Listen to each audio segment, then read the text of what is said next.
Does it look different? It's a little different. It's a little not different. Really probably to them. It's probably not that different. No, but you got to look into the camera now, Jen. I don't know. It's kind of weird. Well, we're going to have to move the monitor over and then maybe, I don't know. I'll figure it out. Like it's, you know, I am such a creature of habit. So it is. But anyway, hello all. We are here. It is Monday night, generational change. I'm Jen. I'm Peter. And we have a new setup. We're more of a. Think of it. We're this morphing. Way. We're not quite there yet, but this is part way. Well, what do they call it in film? The original way that you would see on like VHS tapes, pan and scan. We're now in letterbox. We're widescreen. We're widescreen. No, it's not that. We're changing the studio. Well, we've said this before that we're changing the studio, but we actually put our money where our mouth is. We're part way there. Like I don't think to them it looks really any different. That's the thing. Well, no, it will as soon as we do the next steps. It'll look a little bit different to you guys. Well, we are about transforming politics into service, but now we're about transforming our own studio into something more aesthetically pleasing. Well, so we hope you know what? My campaign had a few dollars left over. It did. And after I compensated people who had volunteered and didn't even ask for compensation, I took a few dollars and I decided that I was going to use it to upgrade the studio for Gen Change. And that's what happened.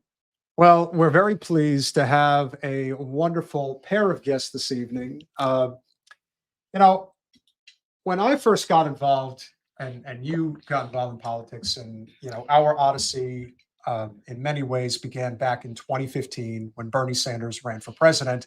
And as most of you know, down here locally, Jen and I both volunteered on Tim Canova's congressional campaign, and that's how we connected. And since that time, it's been very interesting watching the sort of evolution of learning about the intricacies of the political arena, especially within the Democratic Party establishment. And for so long, you're always asking yourself, are we crazy? Is this really rigged? Are we the conspiracy theorists that everyone so claims, you know, is who's really, you know, out there, and everyone who just falls in line are the normal people? Well, then we slowly but surely became very engulfed in the Julian Assange story. And that's what really led, I think, both of us down that rabbit hole. And ever since then, we've been looking for the truth to continue to be uncovered. And we're very pleased this evening to bring on somebody who was willing to spill the beans. See, you know, we love people that speak truth to power. That's the whole point. I mean, truthfully, it is only going to happen when all of the people that do that get together. And that's what we're sort of about, is building that coalition. Well, for somebody who certainly knows the ins and outs of the Democratic Party establishment and told them to go kick rocks, and that is what is going to continue to happen in this country as we evolve in this new age of generational change. Evan Barker and Jess, welcome to Generational Change. Hi. Thank you so much. So since Evan, we saw you on video. Jess, we have not met. I am Jen. And so nice to meet you. Yeah. And so, you know, before we get into the whole thing, can you talk a little bit about what your show is? You're doing a podcast now, correct? You guys are podcast partners. We are podcast partners. Basically, we decided to focus this new season entirely on the 2024 election. Okay. So were you doing a podcast before? Were you already doing a podcast when your video went viral? Yes, we were. Oh, okay. Yeah. So this isn't new. No, we were doing the podcast just because, like, I worked in politics for a long time. And Jess has a journalism background.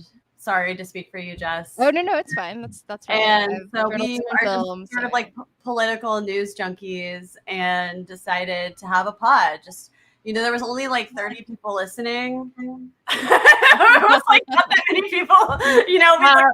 We've been doing this for 4 years and we're still not hitting great numbers. And if you guys are talking about the subject matter that you're talking about, it's very slow going. Because you get suppressed. But that's where having these crossover podcasts are so important, because anyone who really is in it for the mission, we need to be watching each other's backs. Yeah. Like that's very like I'm happy to like, you know, have people be exposed and pick up another show. You know what I mean? Like I think it's not a competition to me.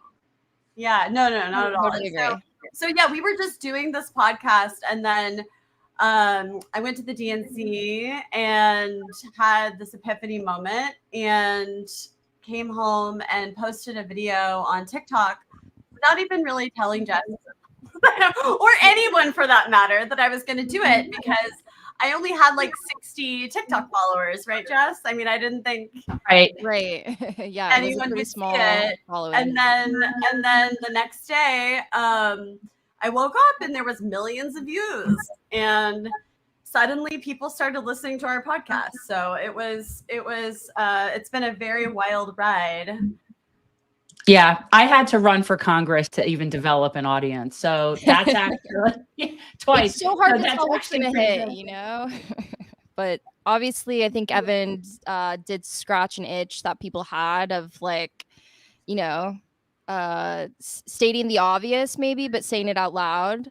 And I also was at the DNC as well. So I didn't have, and since my background is not, you know, in political fundraising, I wasn't quite as aware of things or, you know, the people moving about, but I, you know, there was like vibes you could sense of some rooms were exclusive and things like that. Right. So that was your first time going to the convention, to a convention. Correct. Yeah. And so were you guys delegates? No, we volunteered. Okay. You were just volunteers. Yeah. Okay. All right. And so up until then, what was your like thoughts regarding this party? Because for a lot of us, like the blinders really did come off after the Bernie situation, the first Bernie won. Okay. And so, you know, that was a huge awakening for people. And so the fact that you were at this 2024 DNC, that you rode out through those last two administrations, like, it's just really like, what was it that you think is so different? For me, my reality is a little different, and I'll be very upfront and honest about this. So I started working in politics, or I guess interning, becoming involved when I was in high school. So it was like back in 2008. And I interned on Barack Obama's campaign. But before that, I was actually an alternate delegate for Hillary Clinton. I was very young, and I wanted to see a woman be president. And she also spoke about universal health care and, you know, stuff that like now I realize never would have, you know, she would have never championed that issue had she been elected. But and then I took some time off from politics for a few years and got re-energized after Trump was elected in 2016. And, you know, since my previous experiences, and I forgot to mention, I was also paid staff for Hillary Clinton in 2015 as well. So I wasn't on the Bernie train at all. People don't hold that against her. All right. Listen, she was working in politics. She needed a job. She got a job, and I appreciate getting a job. Withhold the tomatoes. And honestly, like, I was just kind of ignorant about a lot of things. And you were really young. I was You're nice. still young. The fact that you said I was young, and I'm looking at you and I'm like, as opposed to now. You were in high school in 2008. I'll take it as long as I can. But, you know, so then I worked for Hillary Clinton, and I remember feeling that something just didn't feel quite right about that campaign, to be honest with you. I didn't know what it was exactly. I hadn't like pinpointed it, but I remember a lot of people around me at that time were saying things like, oh, people who like Bernie are just misogynists because they, you know, that's the only reason that they wouldn't support Hillary Clinton. And I sort of drank that up. I was like, yeah, that must be it, without really doing a lot of research. But I still knew that something didn't feel right. It just didn't feel like the same sort of grassroots excitement energy as it did in 2008 when I was helping Obama. So I actually ended up quitting her campaign.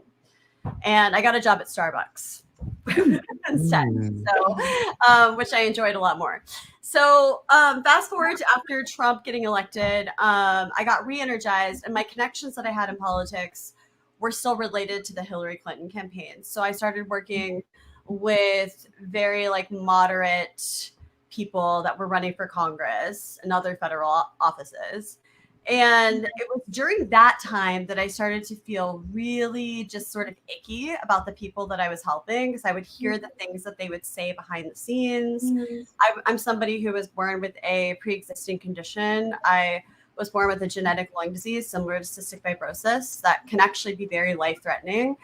And while I was working on these campaigns, I didn't actually have health care because I had moved from one state to another to work on the campaign, lost healthcare in the process because I had previously been on, this is sort of like in the weeds a little bit, but I was on Medicaid in California, then accepted a job in New Jersey, and was waiting for this new health insurance to take effect, all the while working for this candidate who would say things like, oh, what Bernie Sanders says about healthcare, well, what does he know? We just can't give it all away.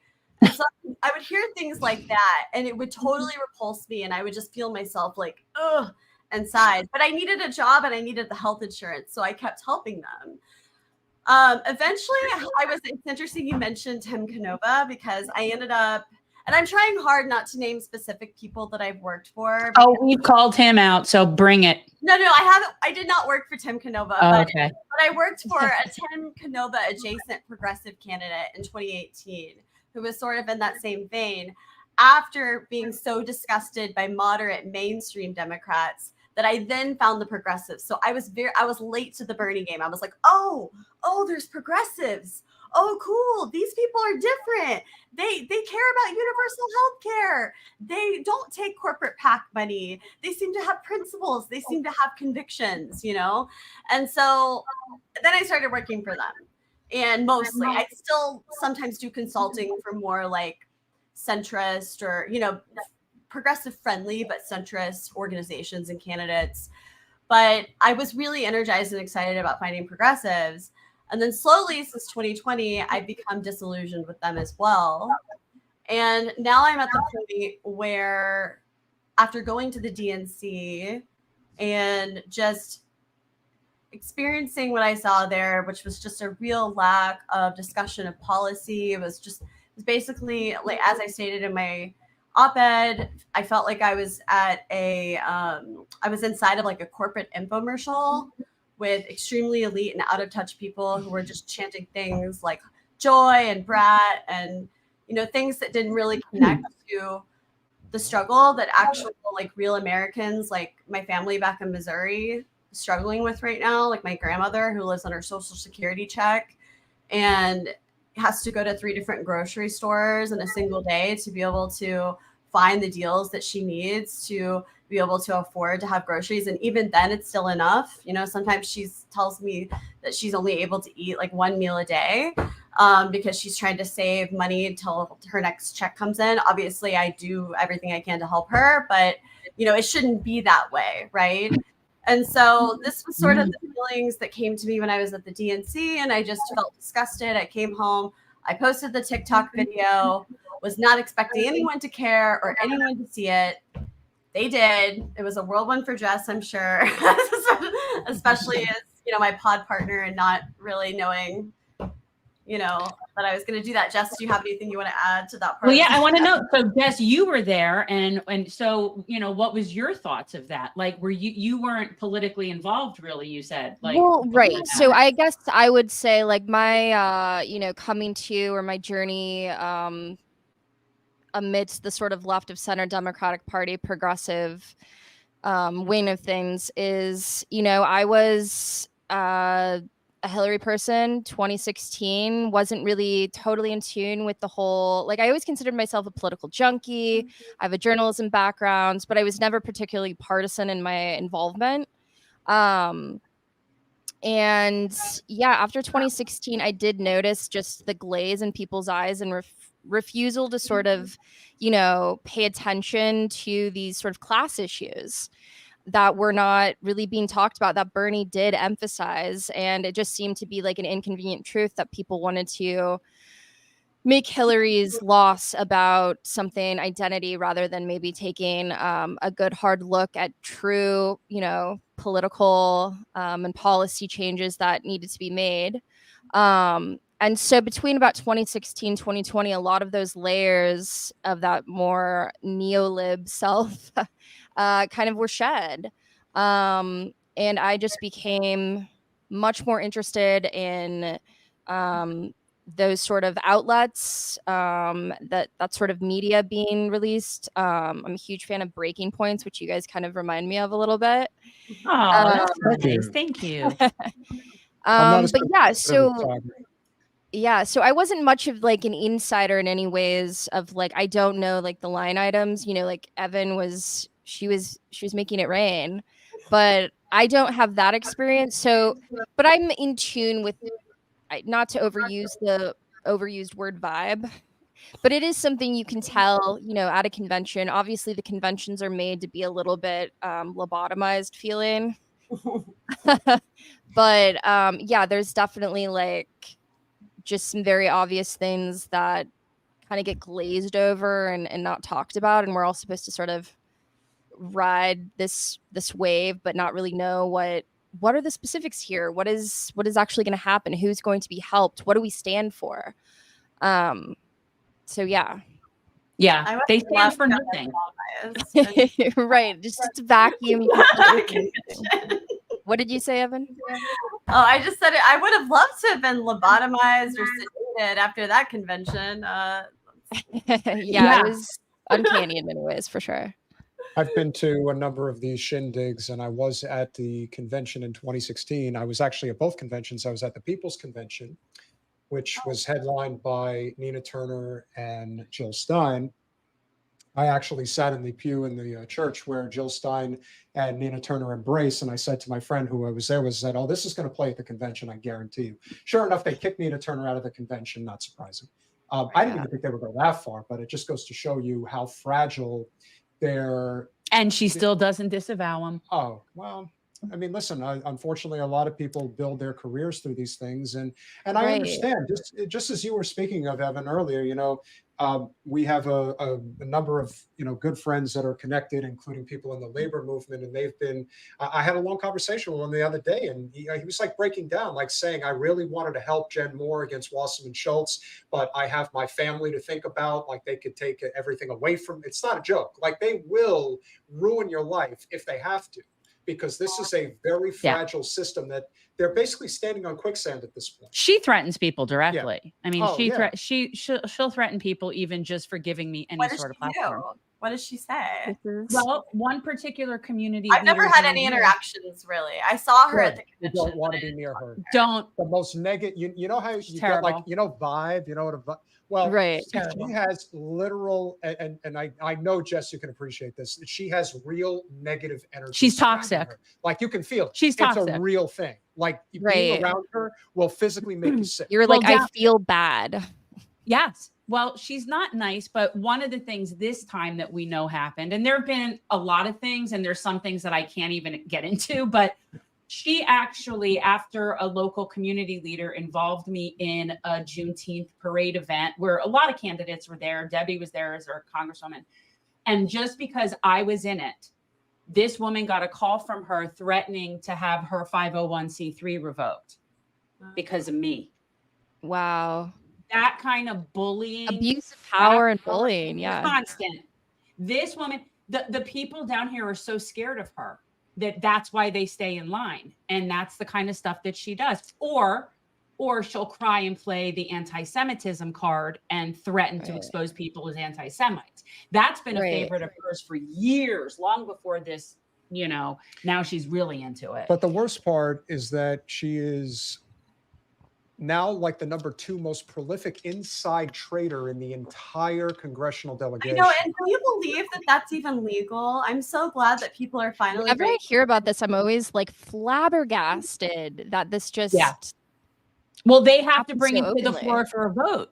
Nancy Pelosi won't bring it to the, well, now, not that, I mean, when they were in control. So it's like now we're Republicans, they're not going to do it. But so the Democrats could say they care all they want. Nancy Pelosi could have brought that to the floor for a vote. Yeah, but you know what? We've gotten to a point now, and this is like the whole experience. This is why your Odyssey was so well received by millions of people. It's because people need the Band-Aid ripped off now. Yes. If you are insider trading in broad daylight and you literally have a huge Twitter account devoted to people like Pelosi and Wasserman Schultz trading, and people are making money off of it now, it's the end of the system. The system is going to collapse. You can't save this. It's too corrupt now. It's too brazenly corrupt. Yeah. That's why when everyone's pointing the finger at Trump and saying it's totally my fault, well, it's really not. You're really good at this. He does a few. He does a few good ones. But the reason they have to point the finger at him is because he doesn't give a shit. And everyone else is like trying to keep this veil down. He says the quiet part out loud. Right. I actually like that about him. Yeah. They're really corrupt. They're really terrible people. I'm corrupt too, but I do it in a very amazingly great smart. I'm a smart Hey, that's guy. that's like legitimately very, very good. You got the whole even like the facial. Well, he has a shtick. Wait, he has a few things. He has a few good ones. This is for you guys because I haven't done this in a while. We haven't had. He hasn't done the full on for a while. Oh my god! I just want to come on here. I just want to. No, excuse me. I just want to come on here. It's good to see you, Jen. I just want to come on here and thank you for increasing my poll numbers by a significant, a really great, amazing amount. You got the accordion hands. I could totally calculate them. Thank you for exposing. You did a great job. We're doing an even better job now. Have you seen the poll numbers? They're really good. I don't believe the poll numbers are incredible. And I can thank this lady right here. She did a great job. So if we win, I'm ready to start giving you a job, a Trump job, the best job. That's what everybody's saying online. That's what everyone's saying. You're really gonna love it. Really so I actually that was amazing. Guys, I have a question. Yeah. So if Trump does win again, because Yes. in 2016 they blamed things like misogyny, they blamed Russia, they came up with all these different ideas. You know, what are they going to use this time if he wins? Jill Stein. You know what? Jill Stein. They're already saying I actually want to, you know what? We can actually do a segment together because we have this, because we were going to have you guys come on, but I think this is actually very relevant. They're to what we're already talking about starting here. to do it. So unlike AOC, yesteryear, right, unlike yesteryear in like 2016 and even in 2020, it was always preemptive. And then after the fact, they would ultimately blame somebody. Now they're setting it up especially with already. Jill Stein, and especially now that RFK is not in the race anymore, they are basically just going all in on saying, how dare Jill Stein run? She's a threat to the Republic and all this. And I'm thinking, she's the threat to the Republic. Not the fact Right. that they didn't have a primary to begin with. That's not a threat. Right. Comes in, we're going to lose democracy, as opposed to what they're. And what vote did Kamala get? See, this I want to know. Now, we never play clips of MSNBC, but we're playing this because the level of desperation that they are getting to just goes to show you that even if Trump does win, the stuff that worked back in 2016, it's not going to work like this anymore. And especially with the genocide in the background. No. Like it's not going to work. Ironically, Jill Stein actually could cost them this, because in the swing states that they need have these large Arab populations. But I respect Jill Stein very much for we've had her on. Yeah, she's treating this now as, you're damn right I'm going to cost as you the well election. she should. That's and the right attitude. AOCP for going after her. AOCP. I watched your video. I heard that Where is calling her that, right? Yeah. AOC Pelosi. Yeah. In a world of AOCs, be more like Rashida Tlaib. That's all I can say. All right, I love that. Bill Maybe it's just a Stein really blew kind it of for Hillary almost spiritually Clinton. crushing Will her. she do the same for Harris? Well, all the focus went off of third-party candidates when RFK Jr. dropped out, but there's real peril there for Kamala Harris in terms of what remains. Jill Stein was responsible for Hillary Clinton not making it to the White House. Her margin, say in Michigan, was 50,000 votes, and Trump only won by 10,000 votes there. And the whole Trump math is that we know Trump has a ceiling, whether it's 47%, 48%. So he needs to have somebody siphon off votes from the Democratic candidate in order to win by plurality. The fact that they're still selling this shit is actually pretty funny. And who better to sell it than an old frumpy, I've never been outside of the bougie city that I've lived in my entire life. Such a typical elitist Democrat looking. Clearly went to a prep, probably went to an Ivy. It's like, yeah, they have contempt for the real people. And not only that, but if oh, you notice, he's gross. You know, Evan, you said it earlier that they're such losers, and it's like, have you noticed how like socially inept some of these people are? It's like, I can't even understand how they think they can carry on a conversation and be so convincing. Like, to me, this is just catnip for people that are still stuck on the Democratic Party. Who else is watching MSNBC? But this guy's just, they all have their just same talking point marching orders. He's just repeating, I can't get past his hair. Well, it's just the media machine is very like self-flattering. It just talks to itself. It's like it's this I don't know, it's so surreal, and it's like a spectacle. Who are they talking? They're talking back and forth to each other. And apparently Morning Joe, this program, was one of Joe Biden's like favorite, it's his like favorite daytime show. Like you know, Trump has Fox and Friends or something, and then Kennedy. Morning Joe for Joe. It's just so bizarre. It would be cool to like time travel back to like, I don't know what, 55, and just see like just something. It's just, we are in a strange, surreal, weird world with just the constant media stream. You know, the other thing that I noticed, that I'm sure you guys noticed in much greater detail when you were in Chicago, you know, the media used to have like a separate area where basically that's where they would stay, and they were covering the event, they were covering the speakers, and what do they have to say? The politicians and the media, they're all friends. Yeah, no, it's they're all intertwined now. It's like a like giant incest. Yeah, I was gonna say it's very incestual. I went up, so part of my volunteer job, I was able to go up into some of the suites, and it was just crazy seeing donor suites mixed with corporate suites mixed with media suites all in the same area. And I think that illustration to me was part of that was like a little crack in my epiphany. I mean, the same people. It's the same people own it, right? Like, so the same people that own the media are the same corporate donors for the candidate. So it's all the same. It doesn't matter. But what I also see is a generational thing. This guy's got to be 70s, and he is made up and hair dyed and eyebrow dyed to look younger. And these are the kinds of people that they have to sit here and basically try to sell it. Yes, look how old this guy is. Yeah. This is ridiculous. He's got a nice tie, though. I'll give him that. I like the tie. I like it's got like having lived sparkly. Yeah, I used to live in DC, and I wasn't like in political circles, but I knew lots of people that did. Yeah. What's that?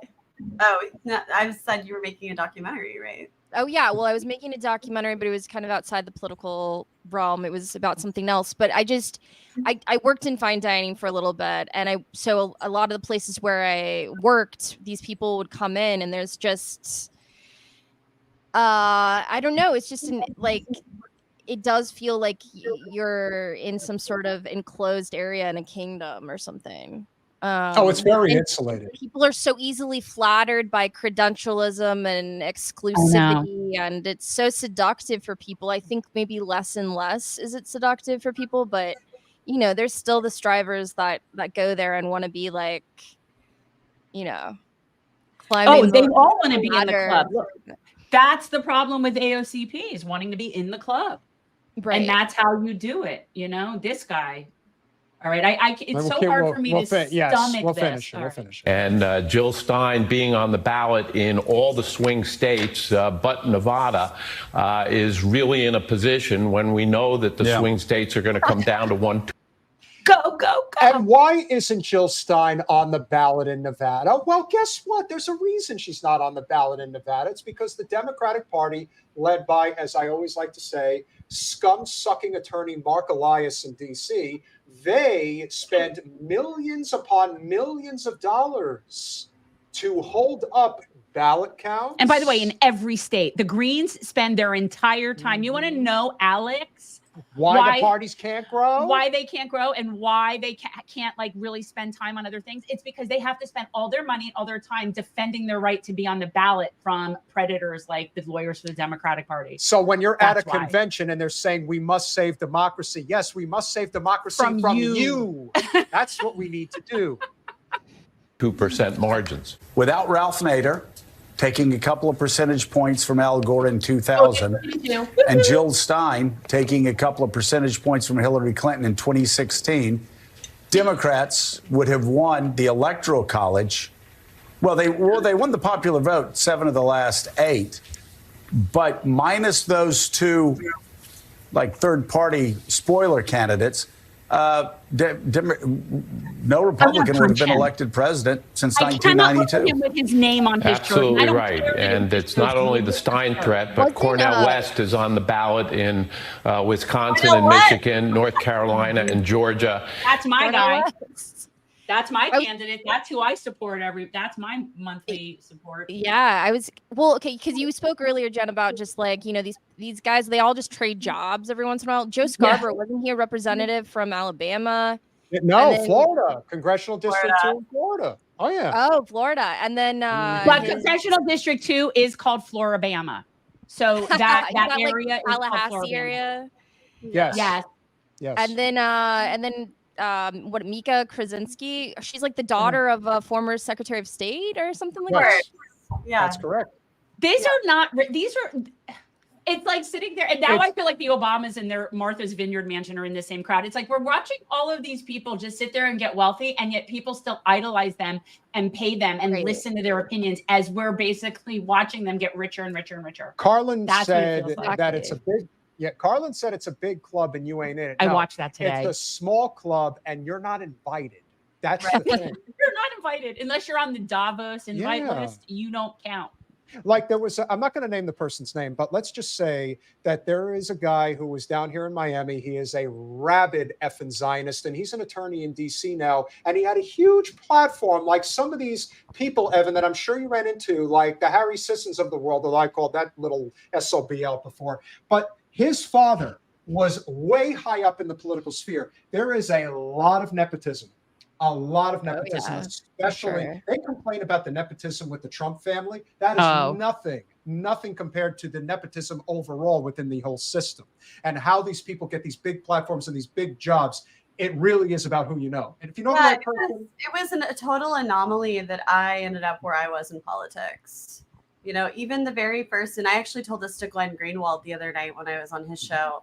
Even the very first campaign I ever did, Barack Obama's, when I was 17 years old, I remember saying, that the other interns on that campaign, most of them, the majority of them, 98% of them probably, were the children of donors or had family political connections.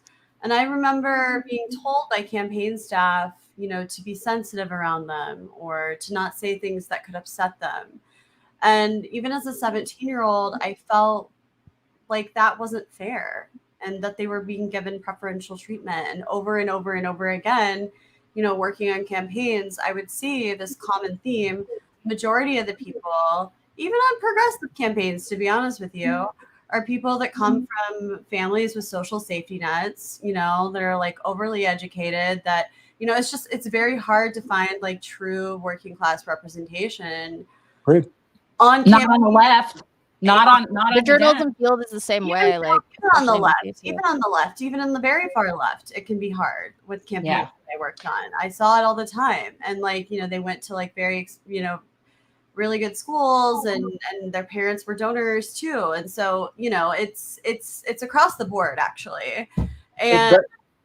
I think the best example that I can give, and I do not hold back on this because she threw a good friend of mine under the bus. Emma Vigeland is a prime example, and she's on the Sam Cedar podcast. She comes from a very upper class family in North Jersey, and she and her family are like this with Senator Kirsten Gillibrand. Right. So as far as I'm concerned, there's a way that I'm not saying that there isn't ones who make their way in and are successful. Glenn Greenwald would be a great example of somebody who's just a phenomenal journalist, and he has stood on principle forever. Kudos to him for doing that, but that's a rare case. Emma Vigeland is somebody. Class trader, Yeah. Yeah. Which Yeah. is why I love him. but yeah, I mean, but it's the problem isn't just that it's like this unjust thing, right? That like working class people don't get these jobs. It's also a problem in that the party, the priorities and the messages that are shaped by the party are defined completely by these people that are from the coast, that are from Ivy League backgrounds, that have donor parents, right? And so the people that even make up and comprise the Democratic Party are not able to relate to the issues that regular people are going through. Agreed. So it's like a whole other layer of problem on top of just the fact that in order to even run for Congress, you have to be wealthy or you have to know lots of wealthy people, as I'm sure you figured out, Jen, in your campaign. You know, like I'm trying to do call time, raising money. It's extremely difficult, you know, unless you already have those resources built in. So it's just like this whole other layer of just locking out working class representation from the Democratic Party and keeping them even further removed from the reality of regular Americans.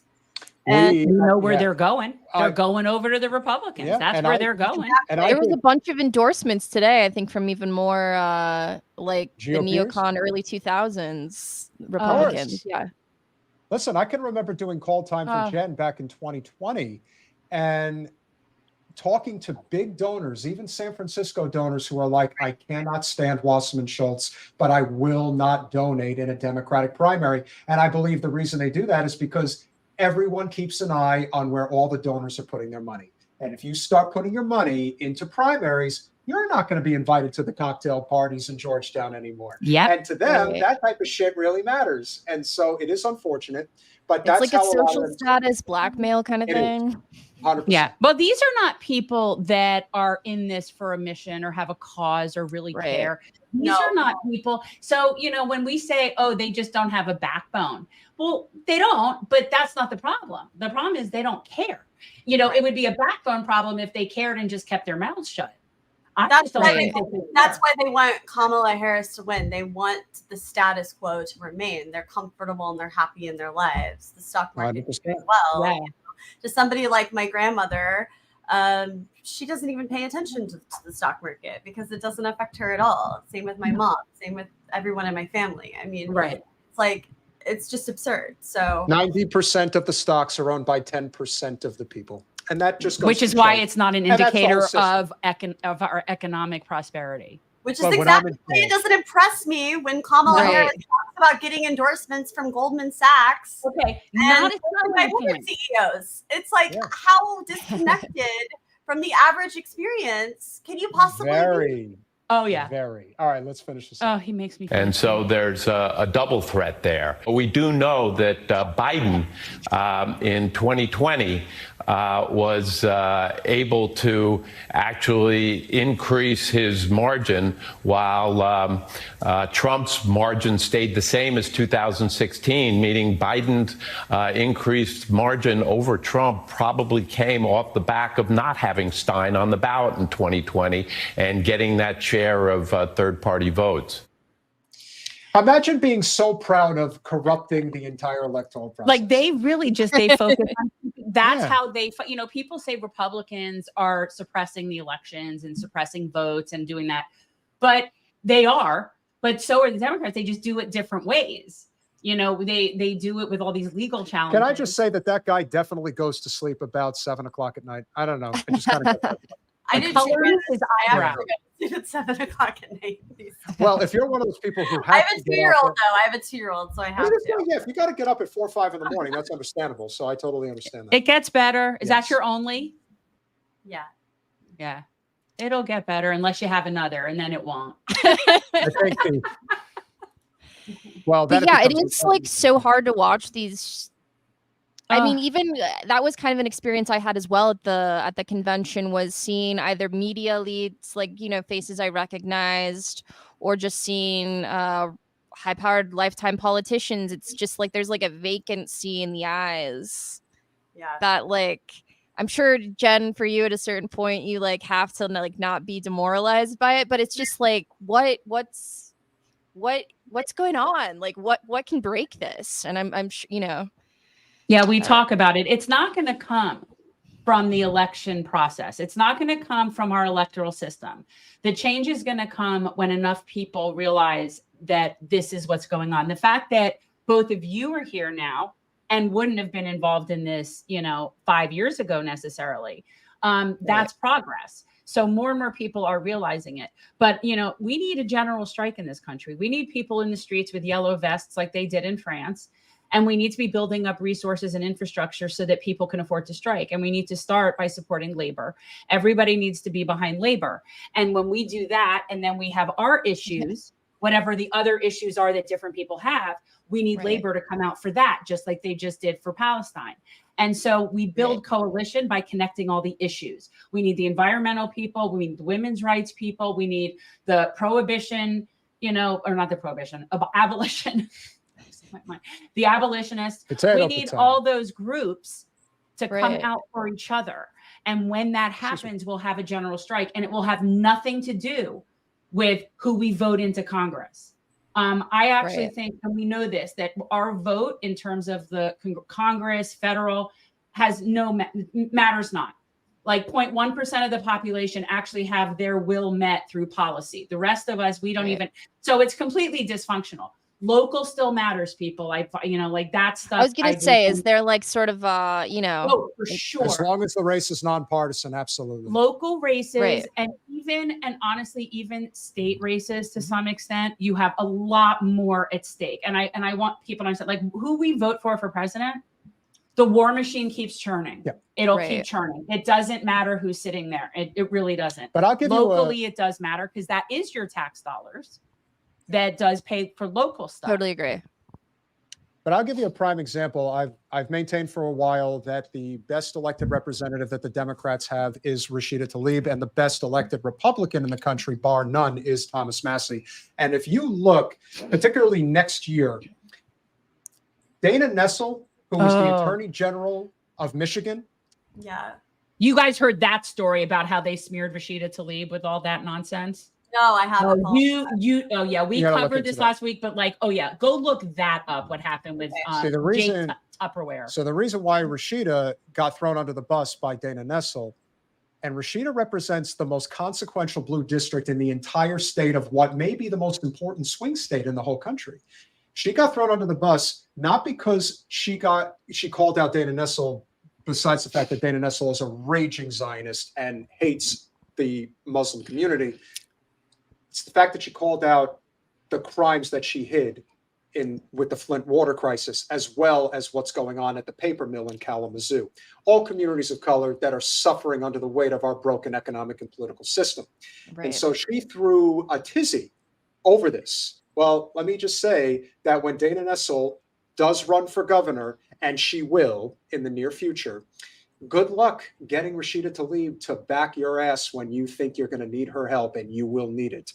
And so that's where creating this sort of power structure. But again, it doesn't really exist in the electoral system because there's not that many elected and it's officials. Not partisan. Yeah. Like I always say, we need to we are better off voting for non-corporate conservatives than corporate Democrats.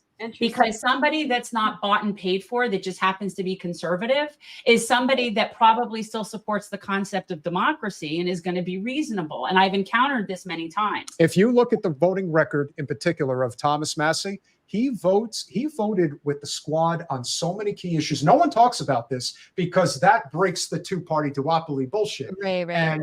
And yet because he's non-corporate. Correct. Yet he is a libertarian. So his disposition on issues like printing money, for example, he, of course, is from the Ayn Rand class of austerity politics, which I do not agree with. Right. There's a lot of things that he's right about in terms of the war, in terms of civil liberties, even in terms of healthcare. We need to cross over with the people that are on the right team on the right issues. He is. Yeah, definitely. I think that, banning super PACs, getting big money out of politics, that should be a bipartisan issue. And I actually think it has the potential to be and potentially be championed by some Republicans, actually, since Democrats have seemed to completely forgotten about that issue, or that it's just not convenient to talk about right now. Totally crush it. Yeah, if that discussion comes up. So 1,000%. They couldn't can't agree afford more. to. No, The absolutely. Democrats wouldn't be able to exist now because they've drifted so far from labor that and turned away labor money so many years ago that now they totally depend on corporate money, not to mention they completely depend on the Clintons. And that's also a problem, is they're still controlled by the Clintons. And because they bailed them out of their complete disaster financial situation that our congresswoman got them into. Yeah. So now they're completely beholden to the Clintons. We saw So- Slick Willie at the convention. Mhm. We did. I believe that they actually gave him a speaking spot. That was, but I guess I can, like you just But said. thank you. But They own the party. yes, but thank you for pulling away, because that's half the battle. Yes. And if guys, make sure you subscribe to Rolling in the Deep State podcast. I appreciate you. We appreciate Yeah, you for both sure. coming on this evening. This conversation, we both hope will happen again in the How near long future. have you guys been doing your show? Almost a year. Good. Yeah, so Good. we're babies. Yeah, sure. no, we're at 4 years now. Yeah. Like we just hit 4 years of twice a week content, long form interviews. And so one of the things I'm most proud of is that library of what we've done and what we've created in terms of putting out good content. It feels Yeah, really it's just- good. So yeah. And if you guys need any sort of like help or connections, if you see that we've interviewed somebody or see something and you want to know somebody, feel free to reach out. That is so, we're so grateful for that. Yeah, you've had some incredible guests. I was looking through like Katie Halper, Matt Taibbi. So some Yeah. really cool, interesting figures that, I would love to. We're small but mighty, and also promote Jordan Sheraton of Status Quo. If you guys aren't following that, he is the person covering the most in terms of the pollution in Flint and East Palestine, and really fighting for the people who are being poisoned. He just started following me on X. Yeah. So he just released a book. You guys should have him on. He just released a book called We the Poisoned, which is an in-depth into the Flint water crisis and the cover-up that has been basically which is why this woman Nessel, who went after Rashida Tlaib, is all upset because she's getting called. She doesn't want to be called out for allowing the Flint water crisis to just go unchecked. Yeah. She allowed these people to just walk. Yep. 1,000%. You need to look into it. Yeah. It's important. It's important. Evan, Jess, keep up the amazing work. Thank you for what you do. Let's continue to build this non-corporate populist coalition around labor. That is what's going to save our asses, if we can save our asses. Maybe not. Great We're definitely impressions, gonna by the try. way. I really enjoyed especially the Trump. You really nailed it. Well, I've got one more for you before you go. If you want to re- see if another you re- one, he's got you another want- good you one. want one? Let's do it. Okay. Let's do it. You're gonna pull out. You've got props and God. everything. I love it. I got to move over. for this. It's If I just can find it, because we rearranged the studio. Where did I put careful. this? He's in there somewhere. There it is. Okay. There it is. All right. Oh God. Hold on. You guys will appreciate this. Speaking of this devil, Well, you're two lovely ladies, so Ugh, it's it's gonna get lechy. I'm warning you. Sorry, my overhead light. There had is gone no, off during- listen, there is no way that two ladies like yourself could not possibly come on the show this evening, and I wouldn't come on here to at least say hello. My name is Bill. I'm from Arkansas, so it's not too far Like from Willie. Missouri.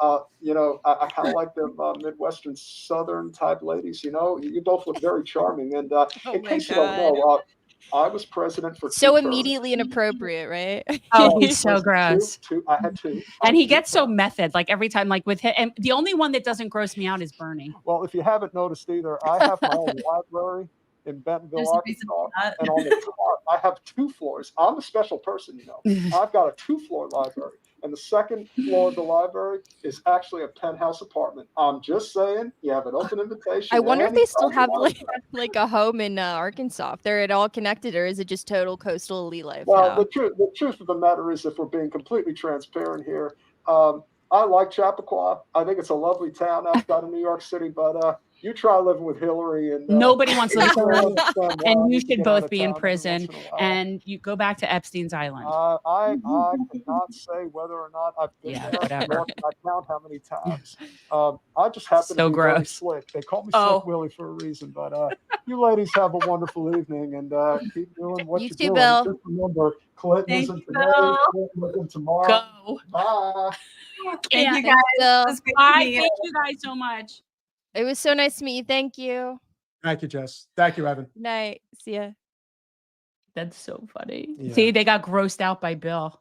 Yeah, well, like I said, if He's you're so going to do it, you gross. might as well do Oh, it because he so is. gross. He is. He's so gross. lechy. He is. He Mm. is, and and even still, even to this day, there are women that will, melt over him. I know. Well, he's got charisma. He I'll give does. him that. But the problem is he's just also disgusting. He is disgusting, very disgusting. So we have a couple of different stories we're going to cover. We do. And of course, you specifically wanted to talk about this. I do. And I feel, let me tell you something. I'm going to preface this with, I do feel a little bad that this story pleases me because it's a little sick and demented that it pleases me, but I'd be lying if I didn't admit that this pleases me. Okay. So as somebody who grew up in a hurricane prone state and knows what it's like to prepare for a hurricane, to live through a hurricane, and the post part of the hurricane, when there's no power, there's no road clearance, and everything is basically quiet and everything is, people are just trying to figure out what to do with themselves. All right.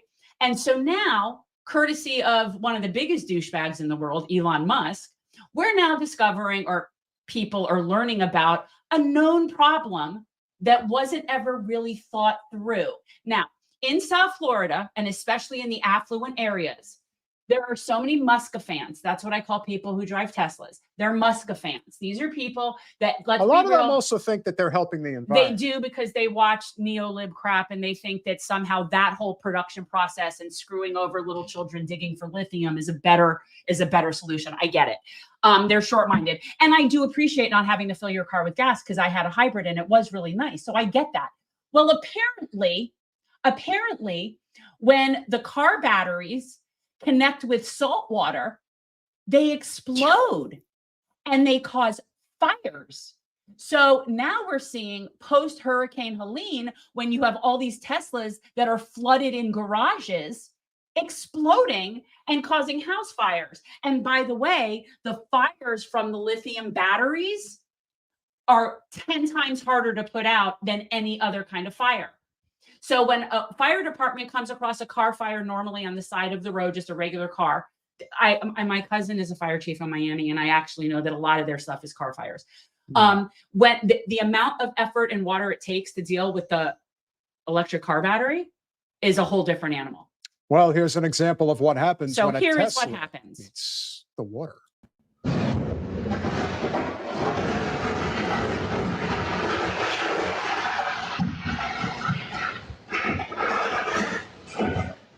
So now what we're seeing is, in addition to flood damage, these people are going to have to deal with fire damage. Not to mention fire spread in any event. So this is Tampa Bay. Pinellas County is St. Petersburg. Okay. So this is in someone's garage. And you can see that the floodwaters have come up so high that it has washed everything in their garage into a pile. And here's another one. So this is a disaster. Thank you, Elon Musk. And thank you, people in Florida, for buying so many Teslas. But because the stock market is so corrupt and so fake, he's not going to if this was a real, free market system, his stock would be plummeting right now. Okay, so fires are exploding even though the garages are submerged in water. This is a disaster already, and now they have to deal with this on top of it. So here's what I think, and I truly do believe this. I think that people that own Teslas should have to pay higher insurance premiums for their homeowners insurance. And when you start doing that, let's see how many people want to line up and keep buying Teslas when they have to pay higher insurance premiums when you live in a flood zone. If you live in a flood zone and you own a Tesla, you need to be paying higher insurance premiums, and let that screw up their business, because that's some scary shit. Do you know how many Teslas are in Weston? Every fifth car in Weston, Florida is a Tesla. Does it say Democrat on the license plate? No, she drives a Beamer. So so the amount of fire, if this flood had happened in Weston, the whole city would be on fire. In addition to flooded. So keep the good work up, Tesla.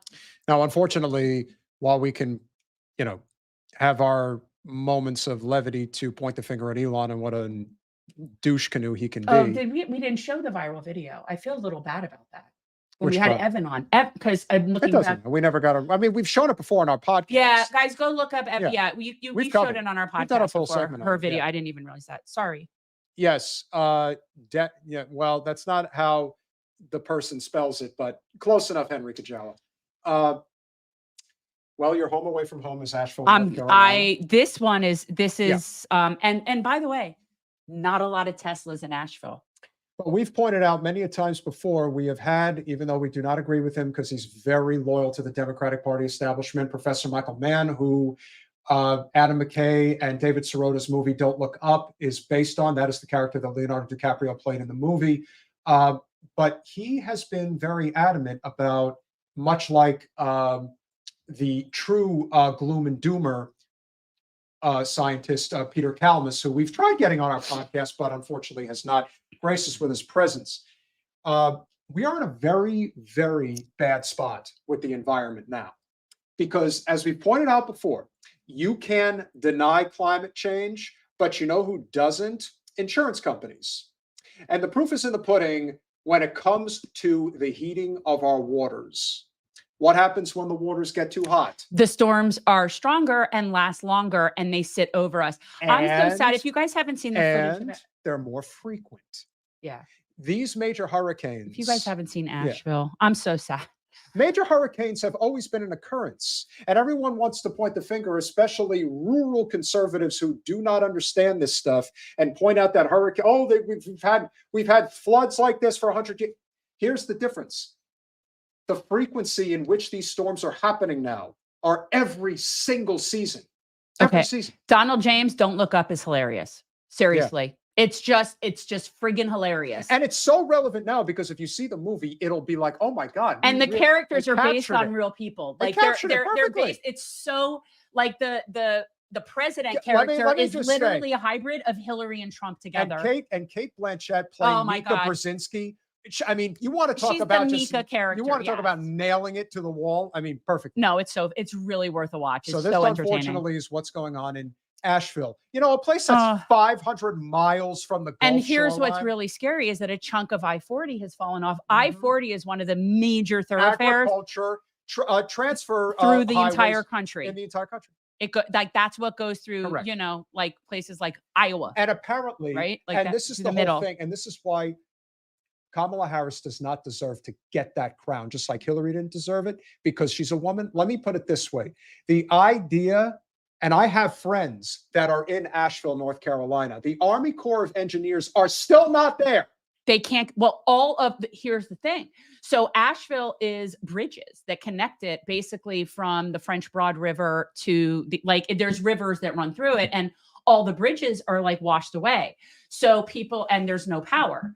So people that are sort of stuck and they don't have access to food and water. Now, the majority of the city is not underwater. It's the low-lying areas that are underwater. But because the infrastructure has been destroyed, and also one of the major distribution hubs for Ingles, which is the large supermarket chain in the area, one of the biggest distribution hubs is also completely underwater. So there's going to be, and the highway again, I-40 is broken. So there's going to be a serious problem. And anybody who's ever driven to Asheville, or like I'm there every summer, if the only highway that's really functioning right now inward is 26, that's a disaster in and of itself. So, I mean, it's very scary.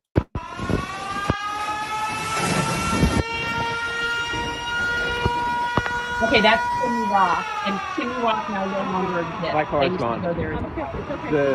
Everything's Kimmy gone. Rock isn't there anymore. It's all gone. Rock is there, but the town isn't there.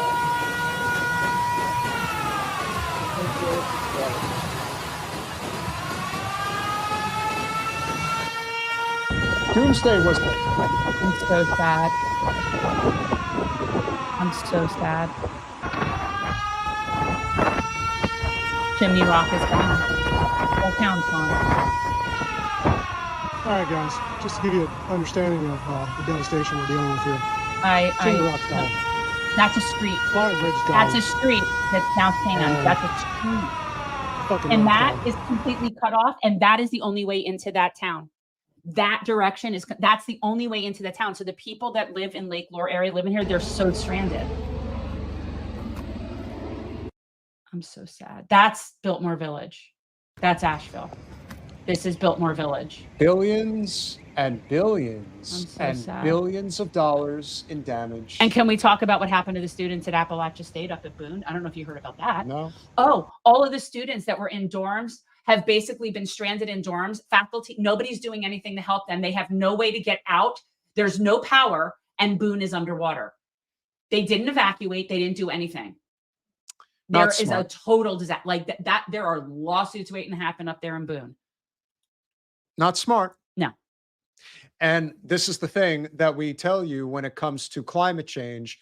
This is Russian roulette that you're playing now. You're now hoping that a tropical storm, which over the course of 24 to 36 hours somehow turns into a Cat 4 hurricane now, you just got to hope and pray that it doesn't hit you. Every year is Russian roulette with hurricane season. That's what it feels. I say that every year. It's every year between the months of whatever it is, June and now seemingly November. And so the only thing we're fortunate enough here in Florida is that the trajectory of the storms, especially when they come up through the Gulf, basically follow the same trajectory.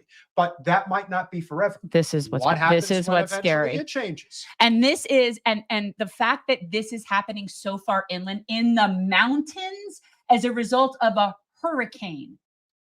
This is so not normal. And yes, it is the low-lying parts of Asheville that is next to a river that did get flooded. But from a hurricane. Hurricanes used to die and slow down and stop once they make landfall. Yeah. Now they're going 500 plus miles inland. When are you going to wake the fuck up about this? Hurricanes never did that before. This is for real. And the only reason, and this is the one thing I've learned about the old school conservatives that still can't get out of their own way and still think their Bible is going to save their ass. It only becomes a problem when it's your problem. And now for the people in parts of Georgia and North Carolina and Tennessee that didn't think that this was ever going to be a problem for them, well, now it is a problem. You want to know who is going to step up within like a matter of minutes? Probably already has, and it won't even be noticed or registered. Dolly. Yeah, Dolly Parton.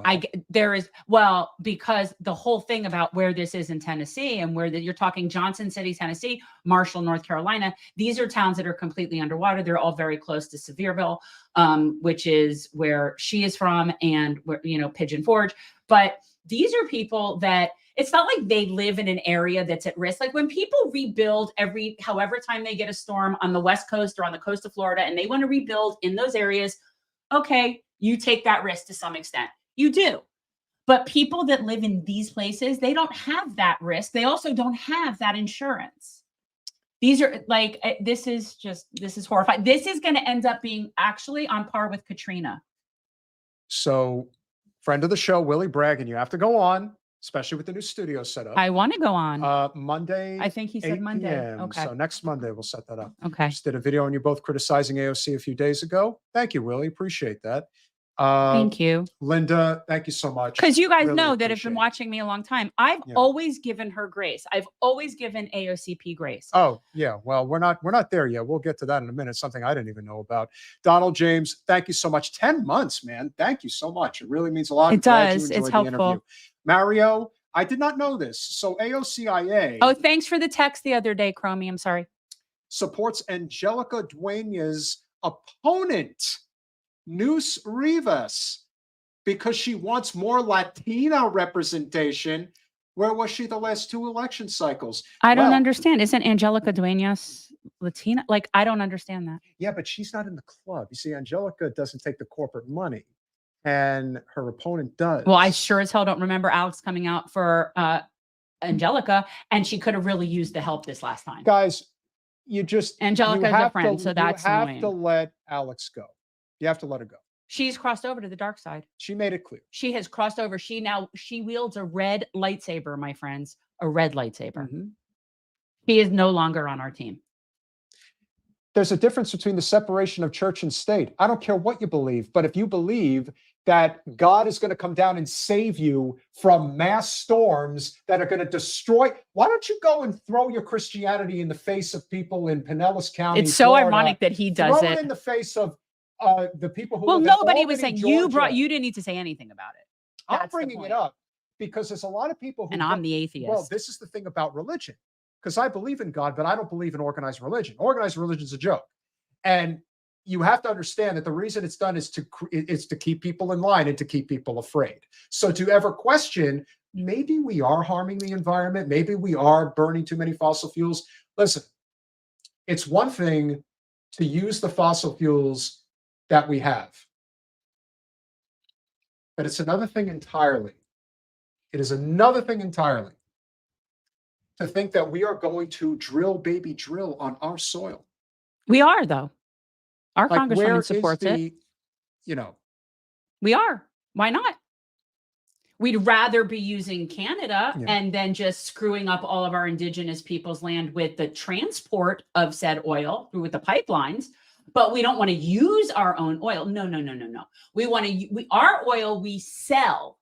That oil comes through, right? Like that's the stuff that comes through Canada. We get rid of that. We sell that. We import what we use. Yep. We sell what we have. Again, it's all about money. Joke. It's all about money. It's money and power. That's all it is. Guy, I'm not entirely sure of your comment. Maybe I don't want to misread it. I'm not chastising anybody for we're all causing global warming. Yeah. But the EVs are not the solution. That's the thing. We've covered this a lot as well. The problem is that all that electric vehicle thing has done really is opened up a new capitalism venue in that whole green economy. But at the end of the day, the impact and what it does and how it changes it is so friggin' minimal that the people that benefit the most from electric vehicles are shareholders. Sure. That's the problem, is it's a false sense of helping. We've covered it. Highly recommend the book, Bright Green Lies. And I do know that some of those people do believe they're helping. I do know that. But people in charge of those companies that do know the research and do know the numbers, and people like Elon Musk, they don't give a shit whether they're helping or not. And Donald, it's not a question of AOC being on the same team. Listen, stop saying team, because that's not. No, I did. I said she. And here's the thing: she is sure as hell not on my team.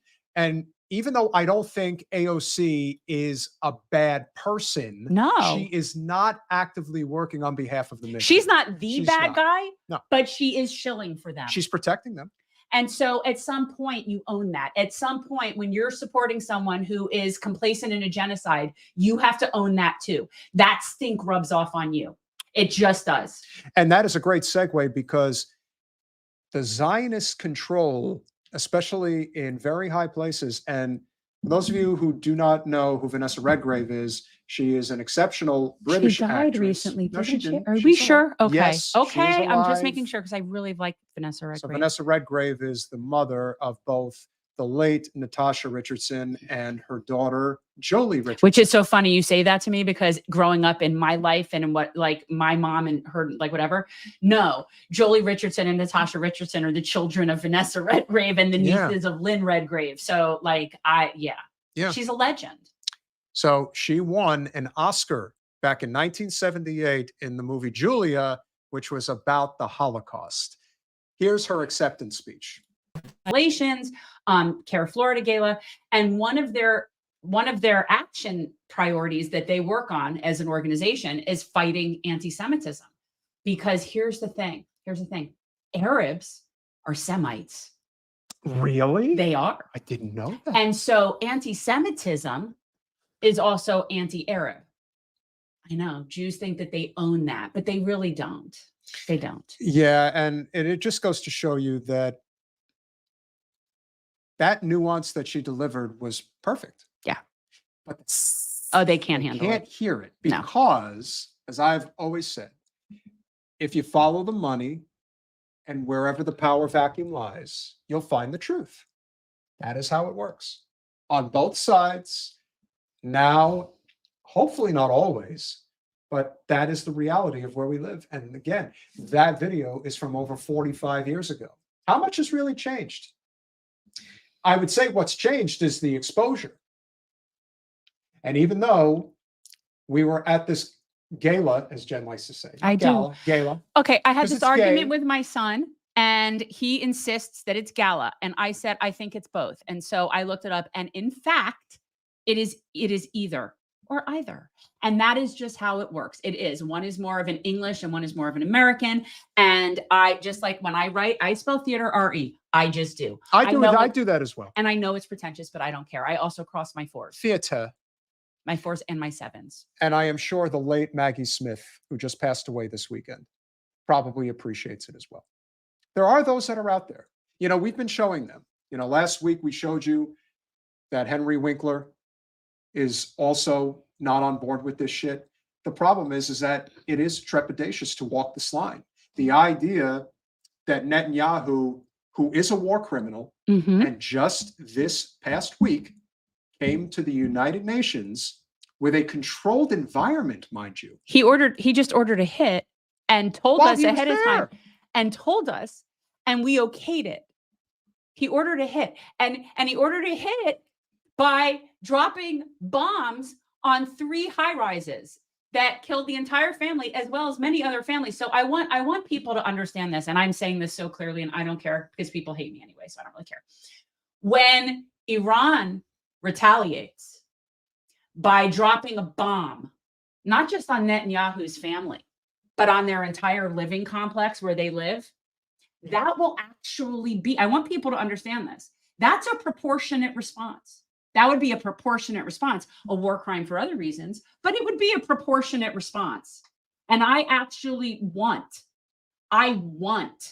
Iran to retaliate for this crap. These people should not be being bullied and having their leaders assassinated, and we're just sitting there okaying this. I'm livid. 4. Israel bombed 4 separate countries this weekend. 4. Just assassinating heads of other places. Like, this is insanity. Hundreds of children are now dead in Lebanon. So if they're so good and they can have such precision, they have to defend themselves, Jen. Meanwhile, when Iran retaliates, and by the way, it will happen. It will happen. And when they do, and they do something like level Haifa, level Tel Aviv, assassinate Netanyahu. And by the way, assassinating Netanyahu won't solve the problem. No. So that, you know, if that would solve the problem, yeah. But that doesn't solve the problem. But when that kind of stuff happens and they start assassinating various Israeli leaders, I will not condemn it. I will actually sit here and say, well, yeah, that's a proportionate response. So I would say to one of our, listen, Metal's one of our favorite conservatives, but I must say, how is Iran the bad guys? I'm not saying they're good guys. Wait a minute, but why not? What makes them bad? Yeah. Because we've been told that our whole lives. Let me tell you, I am so sick of hearing that. Did you see the interview with Colonel Larry Wilkerson from Please last watch week? it. The largest state sponsor supporter of terrorism is the United States. By far. By far. Second by Israel. Correct. That is who is state sponsors of terror. Iran has done nothing to us. Nothing. They have not come after us. They have not attacked us. Iran, if it wasn't for the grace of Iran, Israel would already be leveled. And the fact that the Iranians actually have brains and nuance and diplomacy, and they keep saying over and over and over again, we don't want war, lay off of Gaza. And Israel won't do it. So this is what is happening. And no, I do not, and it doesn't, and I honestly, from people that I have met who have gone to Iran, and I've known several people who have gone to Iran, they not only are they not the bad guys, but they are kind and warm, and they actually, what's interesting, and I've heard this from a few people, the people in Iran, and I mean like your regular people there, they like Americans. Yeah. They like Americans. They're friendly. They like Americans. They certainly love our money. They like Americans. They like our people. They don't like our government. See, here's the difference between places like Iran and places like our country, and not just Iran, but other countries, is that the people are bright enough to have nuance. So people in other countries are able to look at our country and say, we don't hate Americans. We don't like this government. We hate their leadership. We hate their politics. Americans look at those countries and say, we hate this country. You see the difference? And that's because, again, I could, of course, drag it into our education system and the fact that these countries raise their people so much smarter than we raise ours. But yeah, we're so friggin' ignorant. And no, Iran is not the bad guys. And show me what they've done to us. Thank you, Donald. The only way Israel will change is if America changes. And somebody please show me the evidence of how Iran is a threat. Other than Netanyahu constantly complaining for year and year and year and year that they're going to get the nuke, they're getting the nuke, they have weapons of mass destruction. He's been saying the same shit for years and years and years, and yet nothing has happened. So someone please tell me how Iran is a threat to us. I don't understand. And I would use the best example that I always give, which is if you think women are subjugated in Iran, that is nothing compared to the way they're subjugated in Saudi Arabia.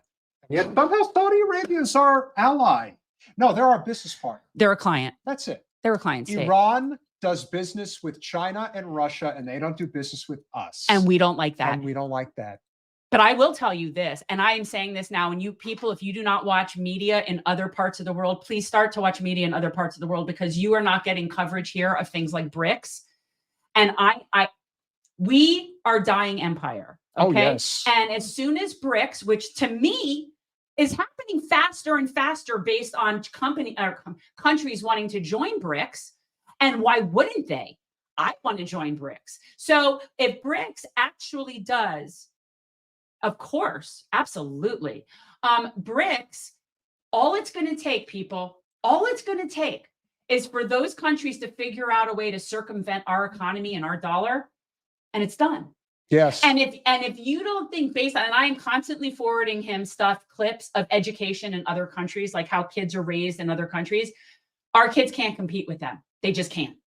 I can tell you that right now as a mom of a 24-year-old and an 18-year-old that have gone through the school system in this country, we cannot compete with the kids in those other countries. Now, I will tell you, if BRICS comes to fruition and the US dollar is no longer the world's currency, and we love Steve Grumbine, but I will tell you, one of the things that will happen almost immediately, if the US dollar is no longer the world's reserve currency, we will go back to the gold standard. We'll have no choice.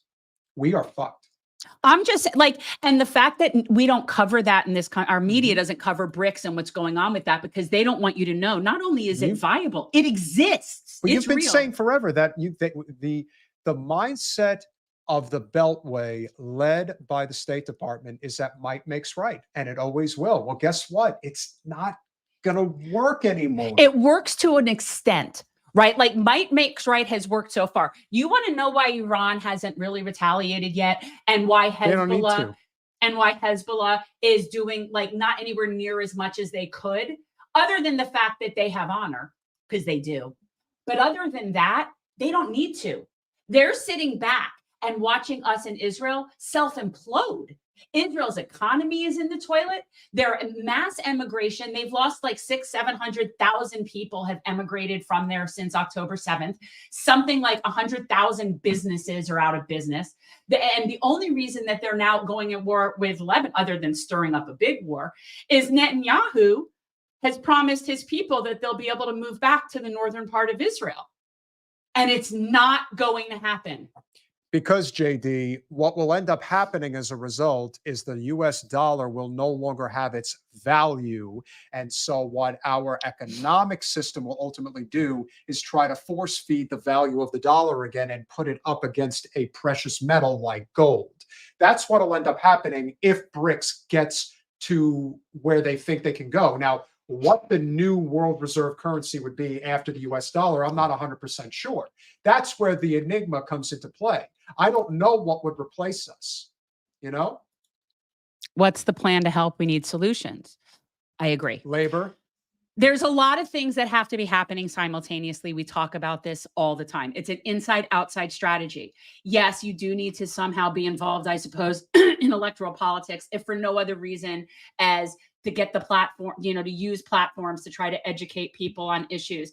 But that's what we're like, educating people as to what's going on. That's the first thing, because people aren't even aware that there's a problem, and privileged people won't see there's a problem. Again, no one here is endorsing theocracy. Oh, for God's sake. And Metal. The one thing that you can't deny is that when it comes to the separation of church and state, Muslims are the best religion in the United States. They try every which way not to involve themselves in our state. They don't even vote normally. That, you know how angry that community is and how outraged that their voting population. They are not normally voters. Mm-hmm. They want to vote because they want to end the genocide. That's their motivation. Not, oh my God, we need some Islamic. Can we bring the Quran to schools? Right. Like, do you see CARE? Let me tell you something. I was just at the CARE Gala. Nowhere on its list of priorities does it say indoctrinate the American public with Islam and the Quran and put it. That's not their bag. In fact, they're happy educating their children in their own faith, in their own schools, and their own thing. They don't really want to necessarily deal with us, but it's like, it's so frustrating to me. They're not proselytizing like that. No. It doesn't work like that with them. And if you're talking about solutions and being able to wake yourself up, I know this is a little bit of a surprise, but we're actually going to play a clip of our friend Russell Dobular from Do Dissonance. He made a speech this weekend at the, what was the thing called? I don't know. I wish I knew, because how long is the clip? It's a few minutes. Okay, because you guys make clips too long. You and Colin cut clips way too long. This is a very good speech. Okay.